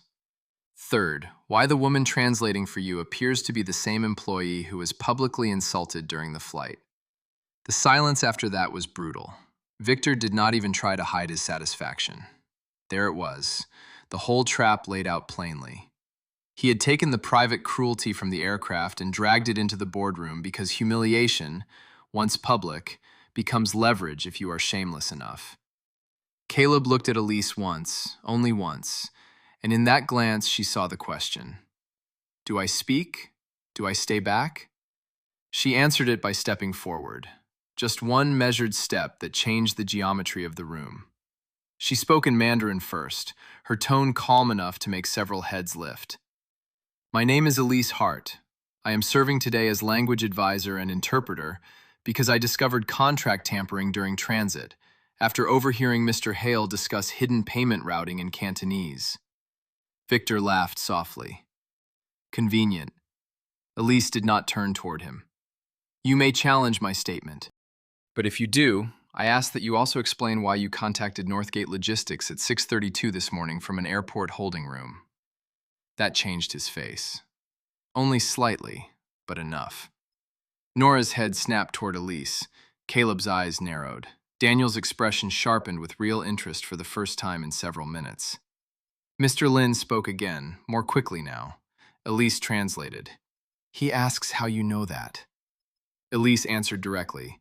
Because while Ms. Bell was tracing the forged approval chain, one of the security updates on Mr. Hale's seized phone mirrored to the shared investigation folder. Northgate's callback log was still active. Nora let out the smallest breath. Damn. Victor recovered fast. That proves nothing. A missed call does not create fraud. No, Elise said, but it does create timing, and timing is what liars hate. A few people on the foreign side exchanged glances. Caleb remained silent. That mattered more than most people in the room understood. The old Caleb would have interrupted, taken control, tried to convert her momentum into his performance. This one held still and let her keep the floor. Mr. Lin asked another question, this time in English. And the alleged note from Mr. Wynn's office? Elise glanced at Nora. Nora stepped up beside her, crisp and unshaken now that the room had shape again. The approval code on that printout is real. The page itself is not reliable in its current form. We believe authentic routing data was combined with inserted text to manufacture intent. I have requested immediate system verification and can show why the formatting is inconsistent with a clean internal export. Victor spread his hands. Believe, suspect, think. Notice how often they need uncertainty to survive. Daniel finally spoke from the side of the room. That criticism cuts both ways, Mr. Hale. Victor turned, irritated. Daniel went on, smooth as polished stone. You have offered yourself as a clarification source while under direct suspicion. That is not neutral. It is merely bold. A faint ripple moved around the table. Elise felt the room tilt away from Victor's easy control. That was enough to work with. Then Mr. Lin looked at Caleb directly. His voice was cool. I will hear from your interpreter, your counsel, and your system's evidence. But before that, I want you, Mr.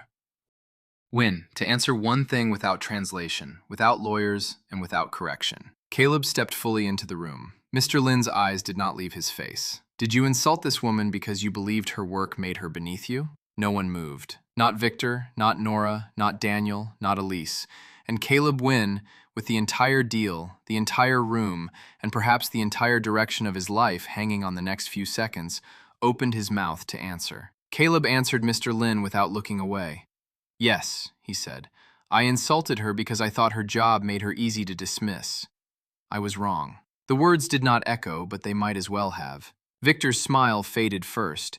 He had expected denial, maybe outrage, maybe the old Caleb pushing blame downhill the way powerful men often do when truth becomes expensive. What he got instead was an admission so clean it changed the room's chemistry. Mr. Lin did not nod. He did not soften. But he listened. Caleb continued, now in English for everyone. "What happened on the aircraft was shameful. It had nothing to do with this deal, but it revealed something in me that should concern any serious partner. I saw a uniform and assumed I understood the person wearing it.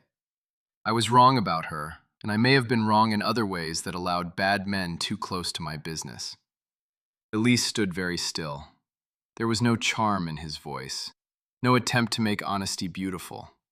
It came out blunt, heavy, and late, but real. She had spent enough time around practiced apologies to hear the difference. Victor recovered his poise fast. A moving speech, still irrelevant to contract fraud. Nora was already moving toward the side console where the conference room's monitor was linked to the hotel network. "Not irrelevant," she said. "Just inconvenient for the man trying to use a forged routing trail." Mr. Lin turned to her. "You said your approval code was used without proving final authorization. Show me." Nora plugged in her tablet. The screen brightened, then filled with internal routing logs, stacked windows, and time-stamped entries. Her fingers moved quickly, almost coldly now, the anger in her narrowed into purpose. Elise translated where needed, shifting between Mandarin and English so smoothly the room had no chance to stumble. "This," Nora said, pointing to one column, "is my rolling executive review queue. It marks passage through my lane, not sentence approval. Here," another tap, "this export path attached to the page Mr. Joe received shows mixed formatting.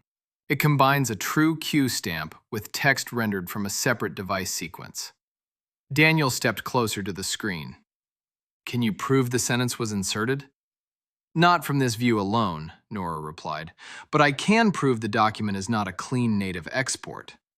Victor gave a dismissive laugh. "Technical fog. Very useful when one needs time." Elise turned to him before anyone else could. Time is exactly what liars hate when evidence starts aging in the open. That drew Mr. Lin's attention back to her. She stepped toward the monitor. "May I?" Nora nodded. Elise studied the sentence trail again. Then her eyes moved to a smaller field below the main log. There, a language tag. Tiny, easy to miss, buried under export metadata most business people would ignore. Her pulse sharpened. "This note passed through a localization layer after it was written," she said. Victor's face did not move, but Daniel's did. Mr. Lin spoke in Mandarin. Elise translated as she answered. "He asks why that matters." "Because internal English notes in Caleb's executive system do not normally route through translation formatting unless someone exports them for external packaging. This note was prepared to travel." Nora looked at the field and swore softly under her breath. "She's right." Daniel leaned in. "Prepared by whom?" Elise looked at Victor. "By someone who wanted an ugly sentence to survive outside the company and arrive already dressed for persuasion." Victor spread his hands. "You're guessing." "No," Caleb said. Every head turned. He had been silent while Nora and Elise built the case, and that silence now gave weight to what he said next. "I know who on my team would think that way." Victor never trusted facts alone.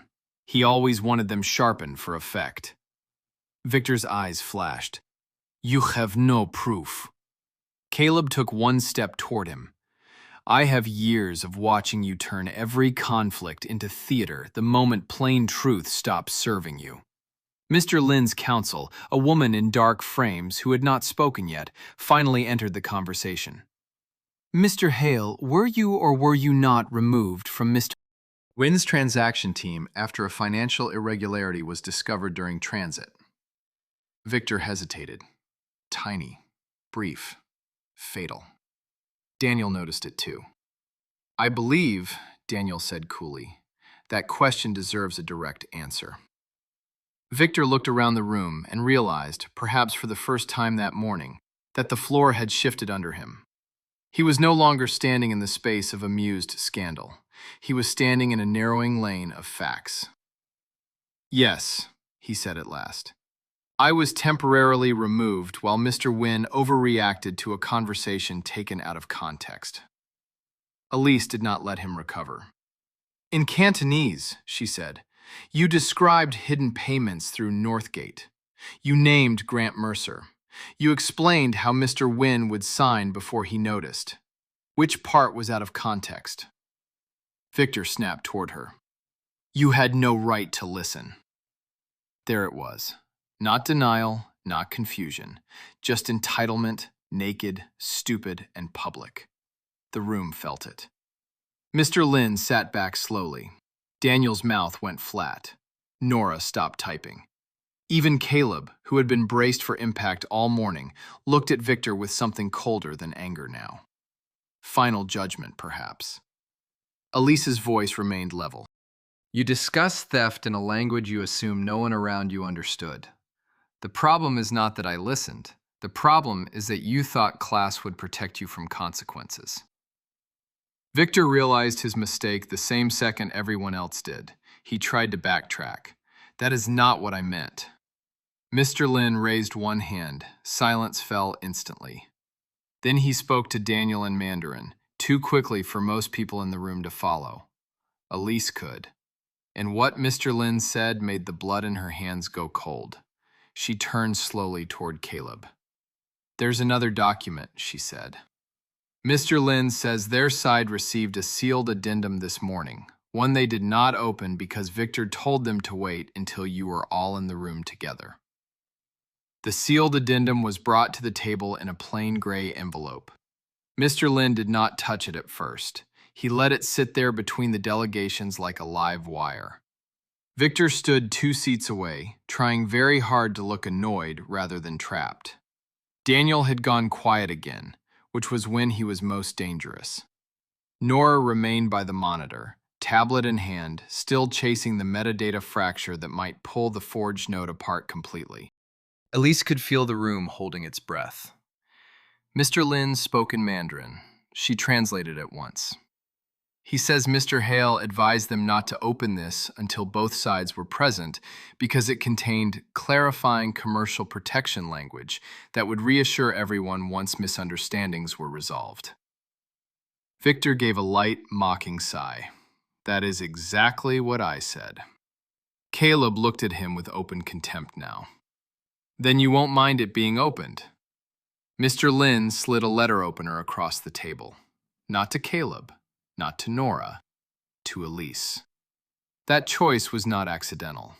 He had heard her, he had watched her, and after the flight, the lies, the forged routing trail, and Caleb's confession, he was choosing the person with the least formal status and the most visible steadiness to cut open the one document no one trusted. Victor saw it too. His mouth tightened. Elise took the opener.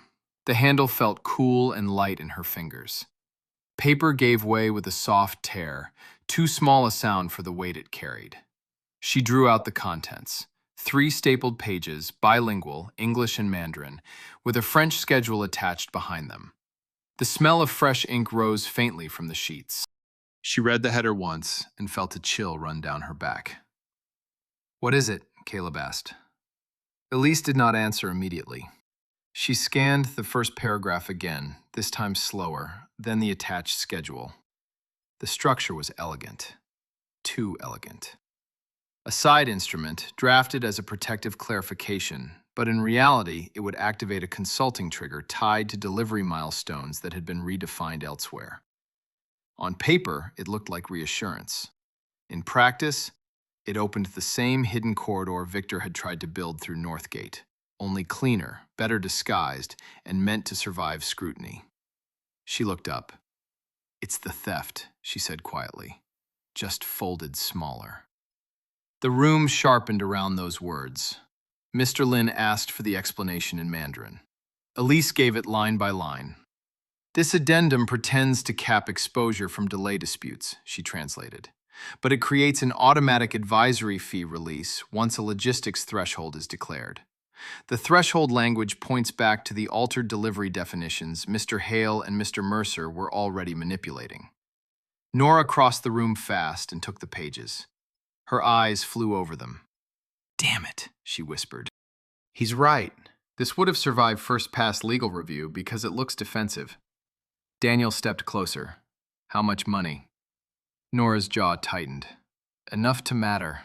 Enough to vanish into consulting architecture before a standard audit caught it." Victor spread his hands. "You're all dramatizing a risk management clause." Elise turned toward him. "Then why did you tell them to wait until the room was distracted before opening it?" "I told them to wait until tempers cooled." "You told them to wait until blame was scattered." Victor's expression cracked for a second. There and gone. Mr. Lin asked another question. Elise translated. "He wants to know whether this addendum was prepared inside Wynn's office." Nora answered before Caleb could. "Portions of the formatting match our templates. The language handling does not. Someone used our structure and an external drafting logic." Daniel looked at Victor. "Whose logic?" Victor laughed softly. "You're all desperate. That's what this is. Desperate people invent patterns." Caleb finally moved. He did not lunge. He did not shout. He walked to the head of the table with the kind of restraint that made everyone watch harder. "I want security in this room," he said to the hotel liaison standing near the door. "Now." Victor's smile vanished. "You can't do that in the middle of an international negotiation." "I can remove a man who no longer has any legitimate role in one." Mr. Lin raised his hand. "Wait," Elise translated. "He says no one leaves until one final point is clarified. He wants to know whether this scheme ends with Mr. Hale or whether others inside Wynn's side remain active." That question landed like a hammer, because it was the right one. Grant had assisted. Nora's cue had been touched. Victor had reappeared inside the room after being removed. Somebody had fed the forged note outward before dawn. Somebody had helped keep doors open. Caleb looked at Nora. "Can you answer him?" She looked down at her tablet, then at the room. "Not fully. Not yet." Daniel checked his phone, read something, and for the first time all morning seemed genuinely caught off guard. Elise noticed immediately. "What is it?" He hesitated. That alone was new. Then he turned the phone so they could see. It was an incoming message from the Foreign Side's Document Vault administrator. A secure, automated alert. One additional file had been uploaded to the same transaction folder 15 minutes earlier under delayed release settings. Uploader identity, G. Mercer. The room went dead silent. Grant Mercer had uploaded something after Victor was supposedly contained. Nora swore under her breath. He still had cloud credentials. Caleb closed his eyes for half a second, as if fury required one last leash. Mr. Lin spoke again, this time in English so no one could hide behind delay. "Open it." Daniel tapped the release request. The file downloaded, a compressed archive, password protected. Victor looked toward the screen, and Elise saw it then, the first clean flash of fear he had failed to control all morning. Fear. Nora stared at the archive name and went pale. "Oh no," she said. Caleb turned sharply. "What?" Nora swallowed once. "That file name? It isn't a contract label." Elise read it aloud. Wynn_private_passenger_record. Nobody in the room spoke for a second after Elise read the file name aloud. Wynn_private_passenger_record. It sat on the screen like something dirty dragged into clean light. The conference room suddenly felt smaller. Too much glass, too much air. Too many people realizing at once that whatever lived inside that archive was never meant to serve a contract. It was meant to injure a person. Caleb looked at Victor first. At Victor. "What is it?" he asked. Victor gave a brittle little smile. How would I know? Grant uploaded it. Don't insult the room, Nora snapped. Grant didn't have the imagination for a stunt this layered unless someone handed in the script. Daniel stepped closer to the monitor. Can it be opened? Nora was already moving, fingers flashing over the keyboard. It's encrypted, delayed release archive. Whoever set it up wanted it to unlock only after upload confirmation. She checked a second pane. There's a countdown token. How long? Caleb asked. Nora's mouth tightened. 3 minutes. Victor exhaled through his nose, almost amused. Well, seems we're all invited to the show. Elise felt her stomach turn cold. Private passenger record. There were only so many things that could mean. Flight manifests, cabin logs, internal service notes, security video, audio capture. Enough material to smear someone, pressure someone, or make a room believe that whatever it had already seen was only the first layer. And because Victor enjoyed cruelty that arrived dressed as evidence, Elise knew one thing with absolute certainty. That file was not random. Mr. Lin spoke softly in Mandarin. Elise translated. He says no one leaves, no devices disconnect, and no one touches Mr. Hale's remaining access channels until the archive is opened. Victor's smile thinned. Very dramatic. Mr. Lin answered him directly in English. Drama is expensive. I prefer clarity. It shut him up for a moment.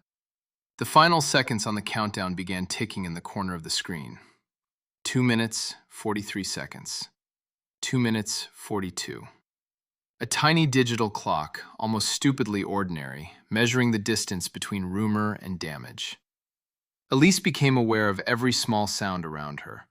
The quiet hum of the ventilation, the click of Nora's nail against the trackpad, the soft rustle of Mr. Lin's counsel turning one page and then deciding not to read it.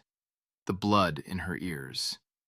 Caleb shifted half a step closer to Elise, just close enough that if this turned ugly, she would not be standing alone in the center of it. She noticed. She did not comment. Daniel noticed too. His eyes moved once between them, quick and thoughtful. Victor saw it and smiled again, smaller now, meaner. You know, Caleb, if this is what I think it is, the real problem may not be the contract at all. It may be judgment. Caleb did not look at him. If this is what I think it is, your problem will be whether security reaches you before I do. Nora didn't even turn around. Please don't threaten people before I finish tracing them. It earned the room's first strained breath of almost laughter, and then it was gone. The timer hit 1 minute. Elise looked at the archive properties. Can you tell when it was assembled? Nora scanned fast. Last night, after midnight. Built from multiple internal pulls, then compressed through an external wrapper. External meaning outside Wynn systems? Daniel asked. Yes. Victor muttered, or copied outside by someone inside. Elise turned to him. You keep speaking as if you're a commentator. He lifted his chin. Maybe I'm the only one here willing to admit your billionaire isn't the victim in every story. Mr. Lin's counsel cut in before Caleb could answer. No one here thinks Mr. Wynn is the victim in every story. The question is whether he is a fool, a conspirator, or a man who finally stopped the right fraud too late. That one landed hard enough to leave a mark. Caleb accepted it without protest. Another thing Elise noticed. 1 minute became 40 seconds. Nora's screen flashed. Ready, state armed. Mr. Lin folded his hands on the table. Open it when it clears. Victor looked at the screen and, for the first time all morning, lost control of his face. It was brief, just a flicker, but Elise saw it. Not confidence, expectation mixed with fear. He knew what was in there, or near enough. The countdown ended. The archive unlocked with a soft, digital chime. Nora clicked it open. Inside were 5 items: a manifest export, a cabin service log, a still image folder, a short transcript file, and 1 video file marked automatically generated by onboard security buffer. The still image previews loaded first. Blurry cabin frames, leather seats, galley corridor, timestamps from the flight. Then one image sharpened fully on the screen. Elise felt all the air leave her lungs. It was her, standing by Caleb's seat with the wine bottle in hand, face composed, while Caleb leaned back smiling at Victor. The frame had been captured at the exact moment of the humiliation, before her reply, before the power shifted, before anyone in that cabin imagined she understood a word. The next image loaded, Caleb laughing. The next, Victor speaking toward him in Mandarin. The next, Elise turning her head. Mr. Lin looked from the screen to Elise, then to Caleb. Daniel went very still. Nora whispered, "He built a blackmail reel." "No," Elise said, her voice quieter than she expected. Everyone looked at her. She stared at the remaining unopened video file. He built a public narrative. Because now she understood it. Victor had not only tried to steal money, he had tried to preserve a second weapon in case the deal collapsed. Proof that Caleb Wynn mocked a flight attendant in a language he thought she could not understand. Proof of class contempt. Proof that the woman now defending the deal had first been degraded by the man standing beside her. Enough to discredit Caleb. Enough to taint Elise. Enough to make any public credit toward her look convenient and forced. Nora opened the transcript file. It contained auto-generated snippets from the cabin audio buffer. Fragmented, imperfect. But one line appeared clearly enough to freeze the whole room. "The help cannot understand." And beneath it, another line had been tagged in Mandarin, then translated. "Your judgment was wrong." Daniel read both, then slowly, very slowly, he looked at Elise with something that was no longer skepticism. It was respect. But the video file was still unopened, and Victor, seeing all eyes swing toward it, said the one thing that made Nora's hands stop over the trackpad. "You should think very carefully," he said softly, "before you play that in front of the entire room." Victor's warning hung in the room for only a breath before Elise understood exactly what kind of fear it was. That had already happened. It was fear of something inside that file slipping beyond Victor's control. A blackmail tool works only when the person holding it chooses the frame. The moment everyone sees the whole thing, the weapon can turn. Elise looked at Nora. "Play it." Victor stepped forward at once. That would be reckless. Mr. Lin answered before anyone else could. "So far, recklessness appears to be your preferred method." That ended the argument. Nora clicked the video file. The conference room lights dimmed slightly as the screen shifted from folders to footage. Grainy onboard security video filled the monitor. The angle came from the forward cabin ceiling, wide enough to catch Caleb's seat, Victor opposite him, Grant at the side, and Elise moving through the aisle with the wine bottle. There was no drama in the image at first, just routine. Glassware, leather. The polished quiet of wealthy people assuming the room belonged to them. Then the transcript overlay began populating beneath the image. Caleb, leaning back with lazy confidence. Victor smiling toward him. Mandarin lines appearing in clean subtitles. The help cannot understand. People in service jobs pretend to be invisible. She probably knows two phrases. No one in the conference room moved. Elise stood with her hands folded in front of her, feeling the heat of old humiliation return. Only this time it did not arrive alone. It arrived carrying witnesses. Witnesses who mattered. Witnesses who could no longer pretend the insult had been exaggerated, softened, or invented by a wounded employee. Caleb watched himself on the screen without trying to interrupt, explain, or ask for mercy from the room. That mattered too. The footage reached the turn. Elise on the screen placed the bottle down, turned, answered in flawless Mandarin. The subtitle engine stumbled over the speed of it, corrected itself, then caught up just in time for the room to read her meaning. Your sentence structure was correct. Your judgment was not. A visible reaction passed through the delegation. One of Mr. Lin's advisors looked sharply from the screen to Elise herself. Daniel lowered his eyes for a second, then raised them again with something close to disbelief. Nora's mouth tightened, not in surprise now, but in respect. The clip continued, Elise shifting into Spanish, then Italian, Grant freezing, Victor's laughter dying. Caleb's whole posture changing by inches as comprehension set in. The room was watching a power balance break in real time, and every person at that table understood what it meant. Victor made one last attempt to sneer his way back into control. A colorful scene, still irrelevant to the contract. But the video did not stop there.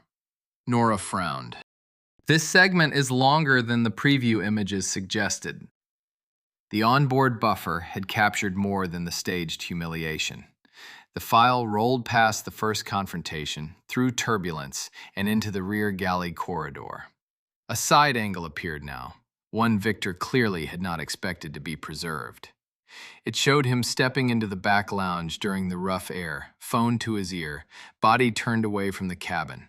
The transcript engine began struggling with Cantonese, then aligned with the audio model and cleaned into readable English. Once Wynn signs, the payments move through Northgate. Grant changed the schedule. He'll never see the real numbers until we're gone. No one breathed. Victor's face lost all color.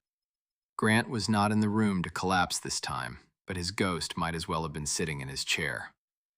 Mr. Lynn's counsel stood up halfway, then sat back down only because Mr. Lynn lifted one finger to keep the room still.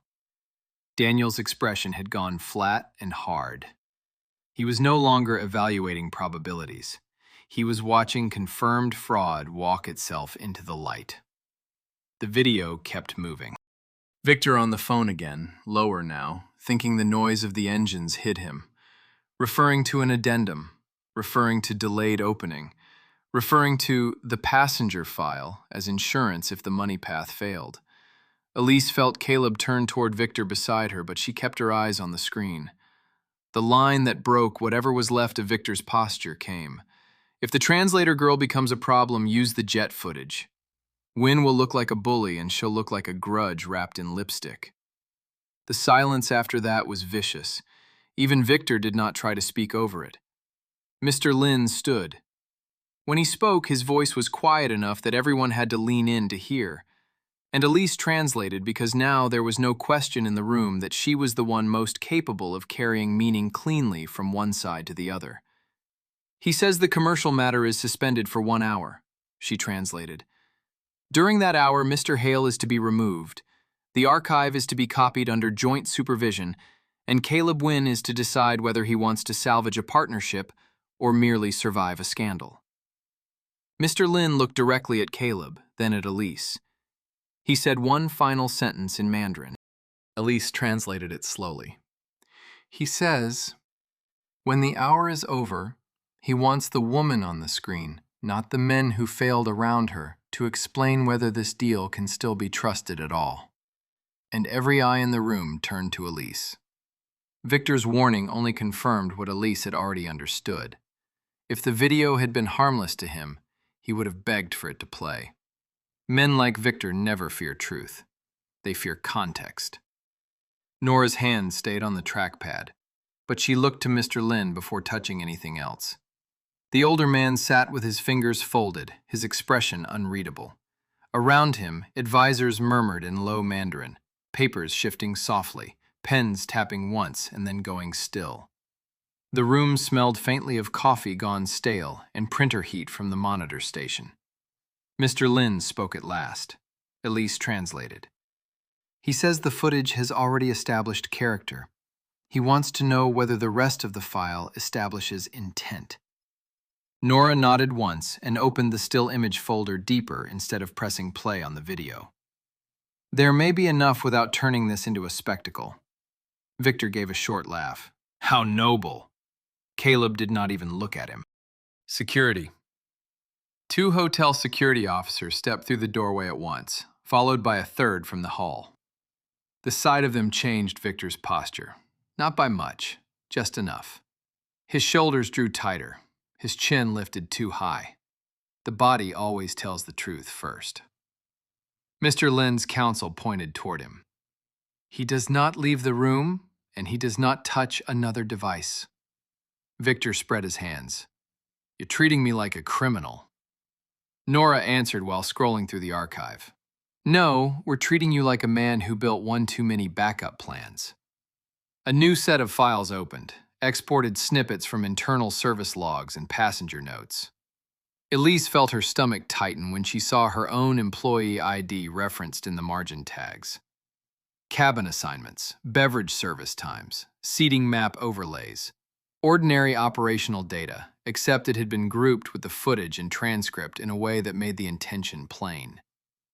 This wasn't only about the deal, she said quietly. Daniel turned toward her. No, it was reputational leverage. Mr. Lin asked for clarification in Mandarin, and Elise gave it. He says the archive was built to do two things at once. 1. Pressure Caleb if the money path failed. 2. Discredit my testimony by tying it to personal humiliation and staff status. A murmur moved through the foreign side of the table. Caleb closed his eyes for half a second, then opened them again. When he spoke, his voice was low. He built a trap for you before you even knew you mattered. Elise looked at him. No, he built a trap because he thought I didn't. That landed harder. Nora clicked open the manifest export. Wait! Everyone looked up. This archive wasn't assembled from one source pull, she said. The passenger record package was built from 3 systems: onboard camera cache, staffing roster, and executive client history. Daniel frowned. Why would client history be relevant? Nora's face changed in a way Elise had not seen before. Anger, yes, but also something close to disgust. Because somebody cross-referenced previous complaint settlements. Caleb's head snapped toward her. What? She opened a spreadsheet tab, and there it was. Coded entries, older flights, cabin incidents, informal payouts, non-disclosure agreements, internal flags. Some names were redacted, some weren't. Not all of them were serious. Some were rude remarks, unwanted comments, entitlement issues handled quietly. But together they formed a pattern no public relations team would ever want seen in daylight. Elise felt cold all over. Victor saw the room understanding too much and moved fast. That proves nothing except that wealthy clients are targeted for complaints. Caleb turned on him then, fully. You knew. Victor smiled without warmth. I knew you were sloppy. There's a difference. The foreign delegation watched in complete silence. Mr. Lin's counsel spoke next, in crisp English. Mr. Wynn, are these genuine records? Caleb did not answer immediately, because now the cruelty on the plane had expanded. It was no longer one ugly joke in Mandarin. It was a possible pattern of behavior, a history of money used to smooth over disrespect, and a set of files ready to make Elise look like one more opportunist in a long line of women and workers who could be framed as trouble. Nora stepped in. The records are real. The packaging is malicious. That matters. It matters legally, Daniel said. Publicly, it matters less. He was right, and everyone knew it. Elise forced herself to keep breathing evenly. Margaret's old rule came back to her with painful clarity. When they try to use your shame as evidence, make them explain their own. She looked at the spreadsheet again, then at the timestamp column. Something tugged at her mind. Not the complaints themselves, the order. These aren't sorted by incident date, she said. Nora glanced over. What? They're sorted by usefulness. Daniel blinked. Explain. Elise stepped closer to the monitor. Look, this entry is older than the one beneath it, but the second includes settlement language about credibility concerns. The next has a service uniform note, then a passenger alcohol notation. He wasn't building a history. He was building a script. Nora stared at the sequence, then swore softly. She's right. Elise kept going. He grouped records that create one specific story. Powerful man says something ugly, staff member reacts, company pays quietly, credibility gets blurred. He wanted any viewer of this file to assume the same pattern about me before hearing a word I said. Mr. Lin asked something quickly in Mandarin.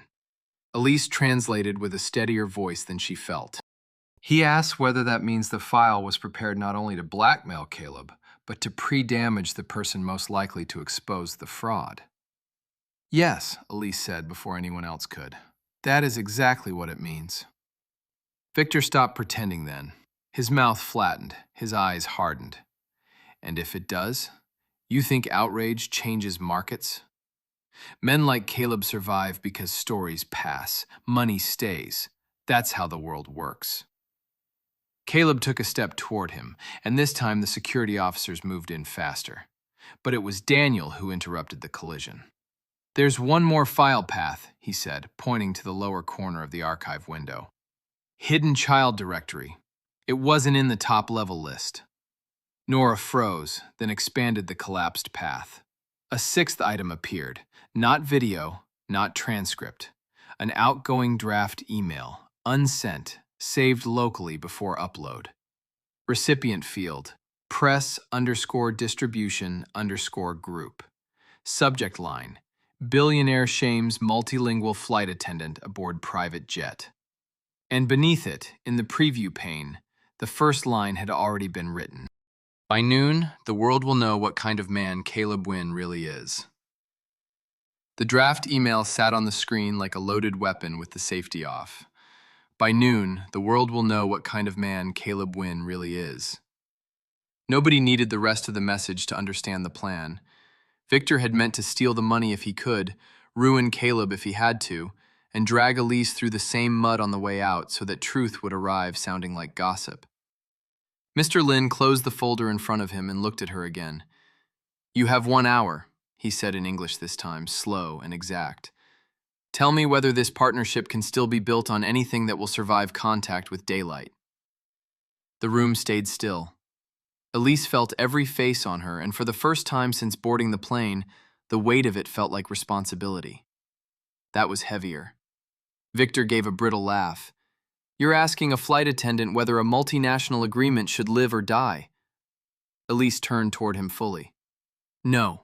He's asking the only person in this room who has not lied, stolen, or hidden behind a title to decide whether your mess can be cleaned. That shut him up harder than shouting would have. Nora moved first. Security can take Hale now. Mr. Lin gave a short nod. The two officers stepped in at once. Victor tried to pull free without making it look like a struggle, but the room had already seen too much. He looked toward Daniel, toward the delegation, toward Caleb, searching for one last opening. You're making a mistake, he said. Play the reformer if you want, Caleb, but once that email leaks, the market will eat you alive. Caleb's voice did not rise. Take him. Victor's eyes cut to Elise one final time. You think this ends with applause? Men like him don't change. Elise held his gaze. Men like you count on that. The officers led him out. The door closed behind him with a quiet click that felt louder than any slammed exit. For a second, no one spoke. Then Nora exhaled and turned back to the screen. I can lock the archive, preserve the chain, and notify our outside investigators. I can also pull Grant's remaining cloud access before the press draft finishes routing. Do it, Caleb said. She already was. Daniel looked at Elise with a new seriousness. The old testing edge was still there, but something had shifted under it. If you tell Mr. Linda Walk, I will support that recommendation. Elise appreciated the honesty. And if I tell him to stay? Then I'll ask whether you're as brave as you are skilled. She almost smiled. I'm hearing that a lot tonight. Mr. Lin's counsel pushed her glasses higher on her nose. Then let us be practical. What would have to happen for trust to be rebuilt enough to continue? That was the real question, whether anything clean could still be made from material this dirty. Elise thought of Margaret, of unpaid invoices, of nights learning languages from someone the world respected only when it was useful, of the plane, of the laughter, of the hush agreement, of Caleb in front of everyone admitting what he had done without ducking behind a lawyer's verb. She spoke.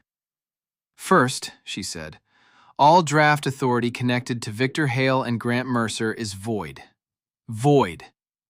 Nora nodded immediately. Done. Second, every side letter, addendum, memo trail, and language note gets rebuilt from the last clean, verified version, in this room, in front of both sides. Mr. Lin gave a slight nod. Third, no hidden intermediaries, no consulting rivals. No advisory fees unless they are named, priced, and explained in plain language across every version. Daniel folded his arms. Reasonable. Elise turned to Caleb then. Fourth, if this continues, there will be no private payout to silent staff, no quiet file burial, and no pretend version of what happened on that aircraft. If the deal moves forward, it moves forward after truth, not around it. That one was for him as much as for the room. Caleb did not hesitate. Agreed, he said.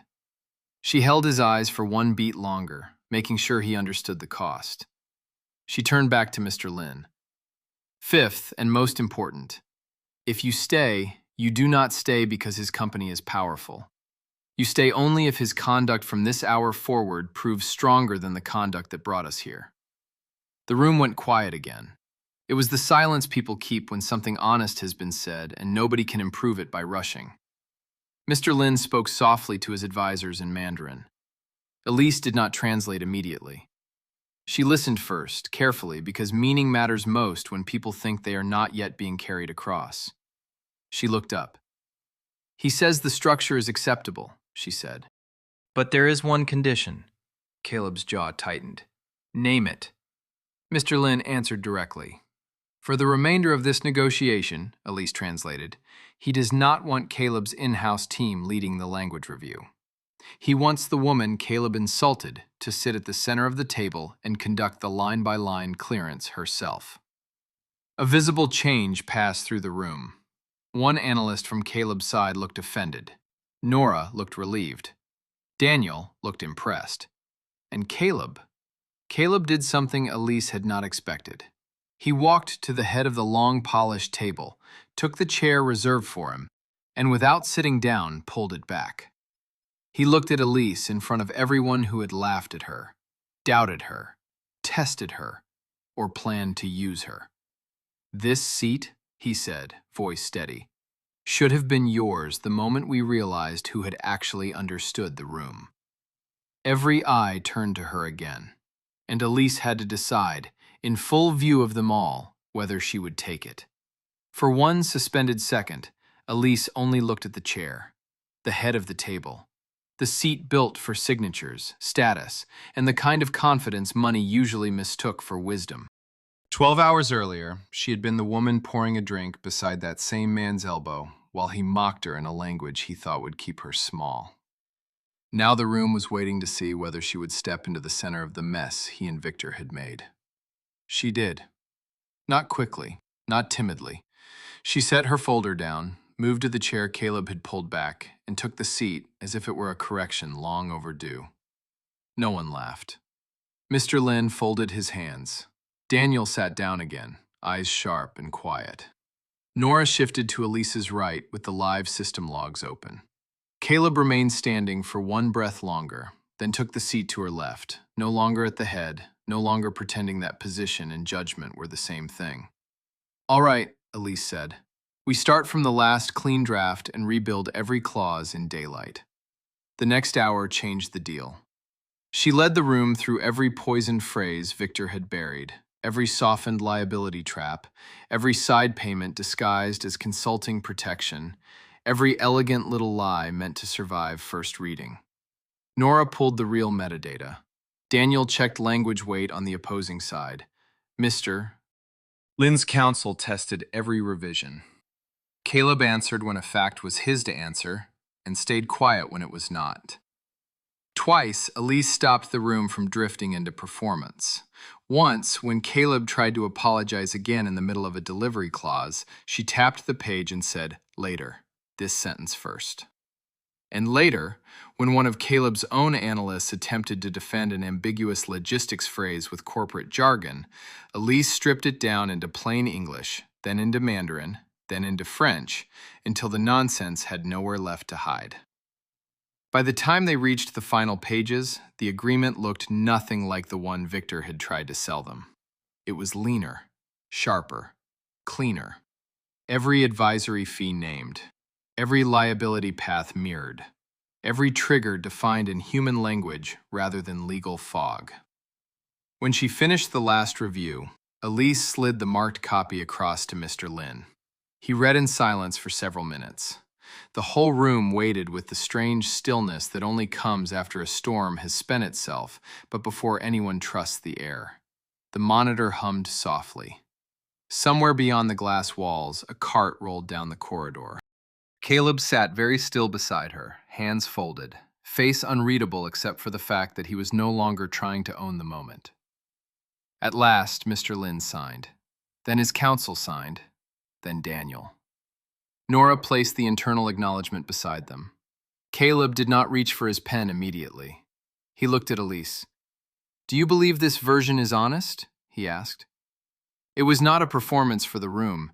If anything, it made him look smaller to ask. That was the point. Elise read the final page once more. The clauses held. The trapdoors were gone. Victor's hidden channels had been cut out like rot from wood. "Yes," she said. "This version can stand." Only then did Caleb sign. The room exhaled. Security removed Victor before the final copies were sealed. This time he did not bother with charm. He looked at Caleb with naked hatred, then at Elise with something meaner and more defeated. "You think this makes you powerful?" he said. Elise stood as the officers took his arms. "No," she answered. "It makes you visible." That was the last clean blow, and he felt it. By early afternoon, outside investigators had Grant's cloud access locked, the archive preserved, and the press draft intercepted before release. Nora informed the board herself. She did not soften anything. Victor Hale and Grant Mercer were terminated, referred out for fraud review, and cut off from every internal system by the time the sun had shifted across the glass. Next came the part Elise had not expected. Mr. Lin stood before leaving and addressed Caleb first. "You nearly lost this agreement because you confused hierarchy with intelligence." He turned to Elise. "And you saved it because you did not." He bowed his head slightly, not deeply, just enough that everyone in the room saw it. Daniel followed a moment later, pausing beside Elise's chair. "I was wrong to test you as if you had something to prove to me." Elise looked up at him. "You weren't the only one." A faint smile touched his mouth. "No, I suppose I wasn't." When the room finally emptied, only 3 people remained for a moment. Nora by the monitor, Caleb by the windows, and Elise gathering the final annotated pages into one neat stack. Nora was the first to speak. "For the record, I would like it noted that I have never enjoyed being right more than when I insisted we keep you in this building." Elise let out the first real laugh she had managed all day. Nora picked up her tablet, looked once at Caleb, and left them alone. Silence settled, softer now. Outside, the tarmac shimmered under afternoon light. A small service vehicle crossed the concrete far below, ordinary and unimportant, except that it kept moving, doing its work, while larger people finished learning what should have been obvious sooner. Caleb walked over slowly. No crowd, no witnesses, no room left to impress. "You were right about me," he said. Elise stacked the pages square against the table. "About which part?" "The part that matters." He looked at the chair she had occupied. "I thought position proved worth. Today I signed a better deal from the wrong seat because the right person was in it." She studied him for a long moment. "And now?" she asked. "Now," he said, careful for once, "I'd like the chance to know you in a room where I have nothing to buy and nowhere to hide." That answer did not win her, not yet. But it was the first one he had given that had no strategy tucked behind it. Elise picked up her bag. "Then start by meeting me somewhere without leather walls, legal teams, or a call button," she said. "And if you're late, you can explain yourself in all the languages you don't speak." A surprised laugh escaped him, low and real. She walked toward the door before he could say too much and spoil it.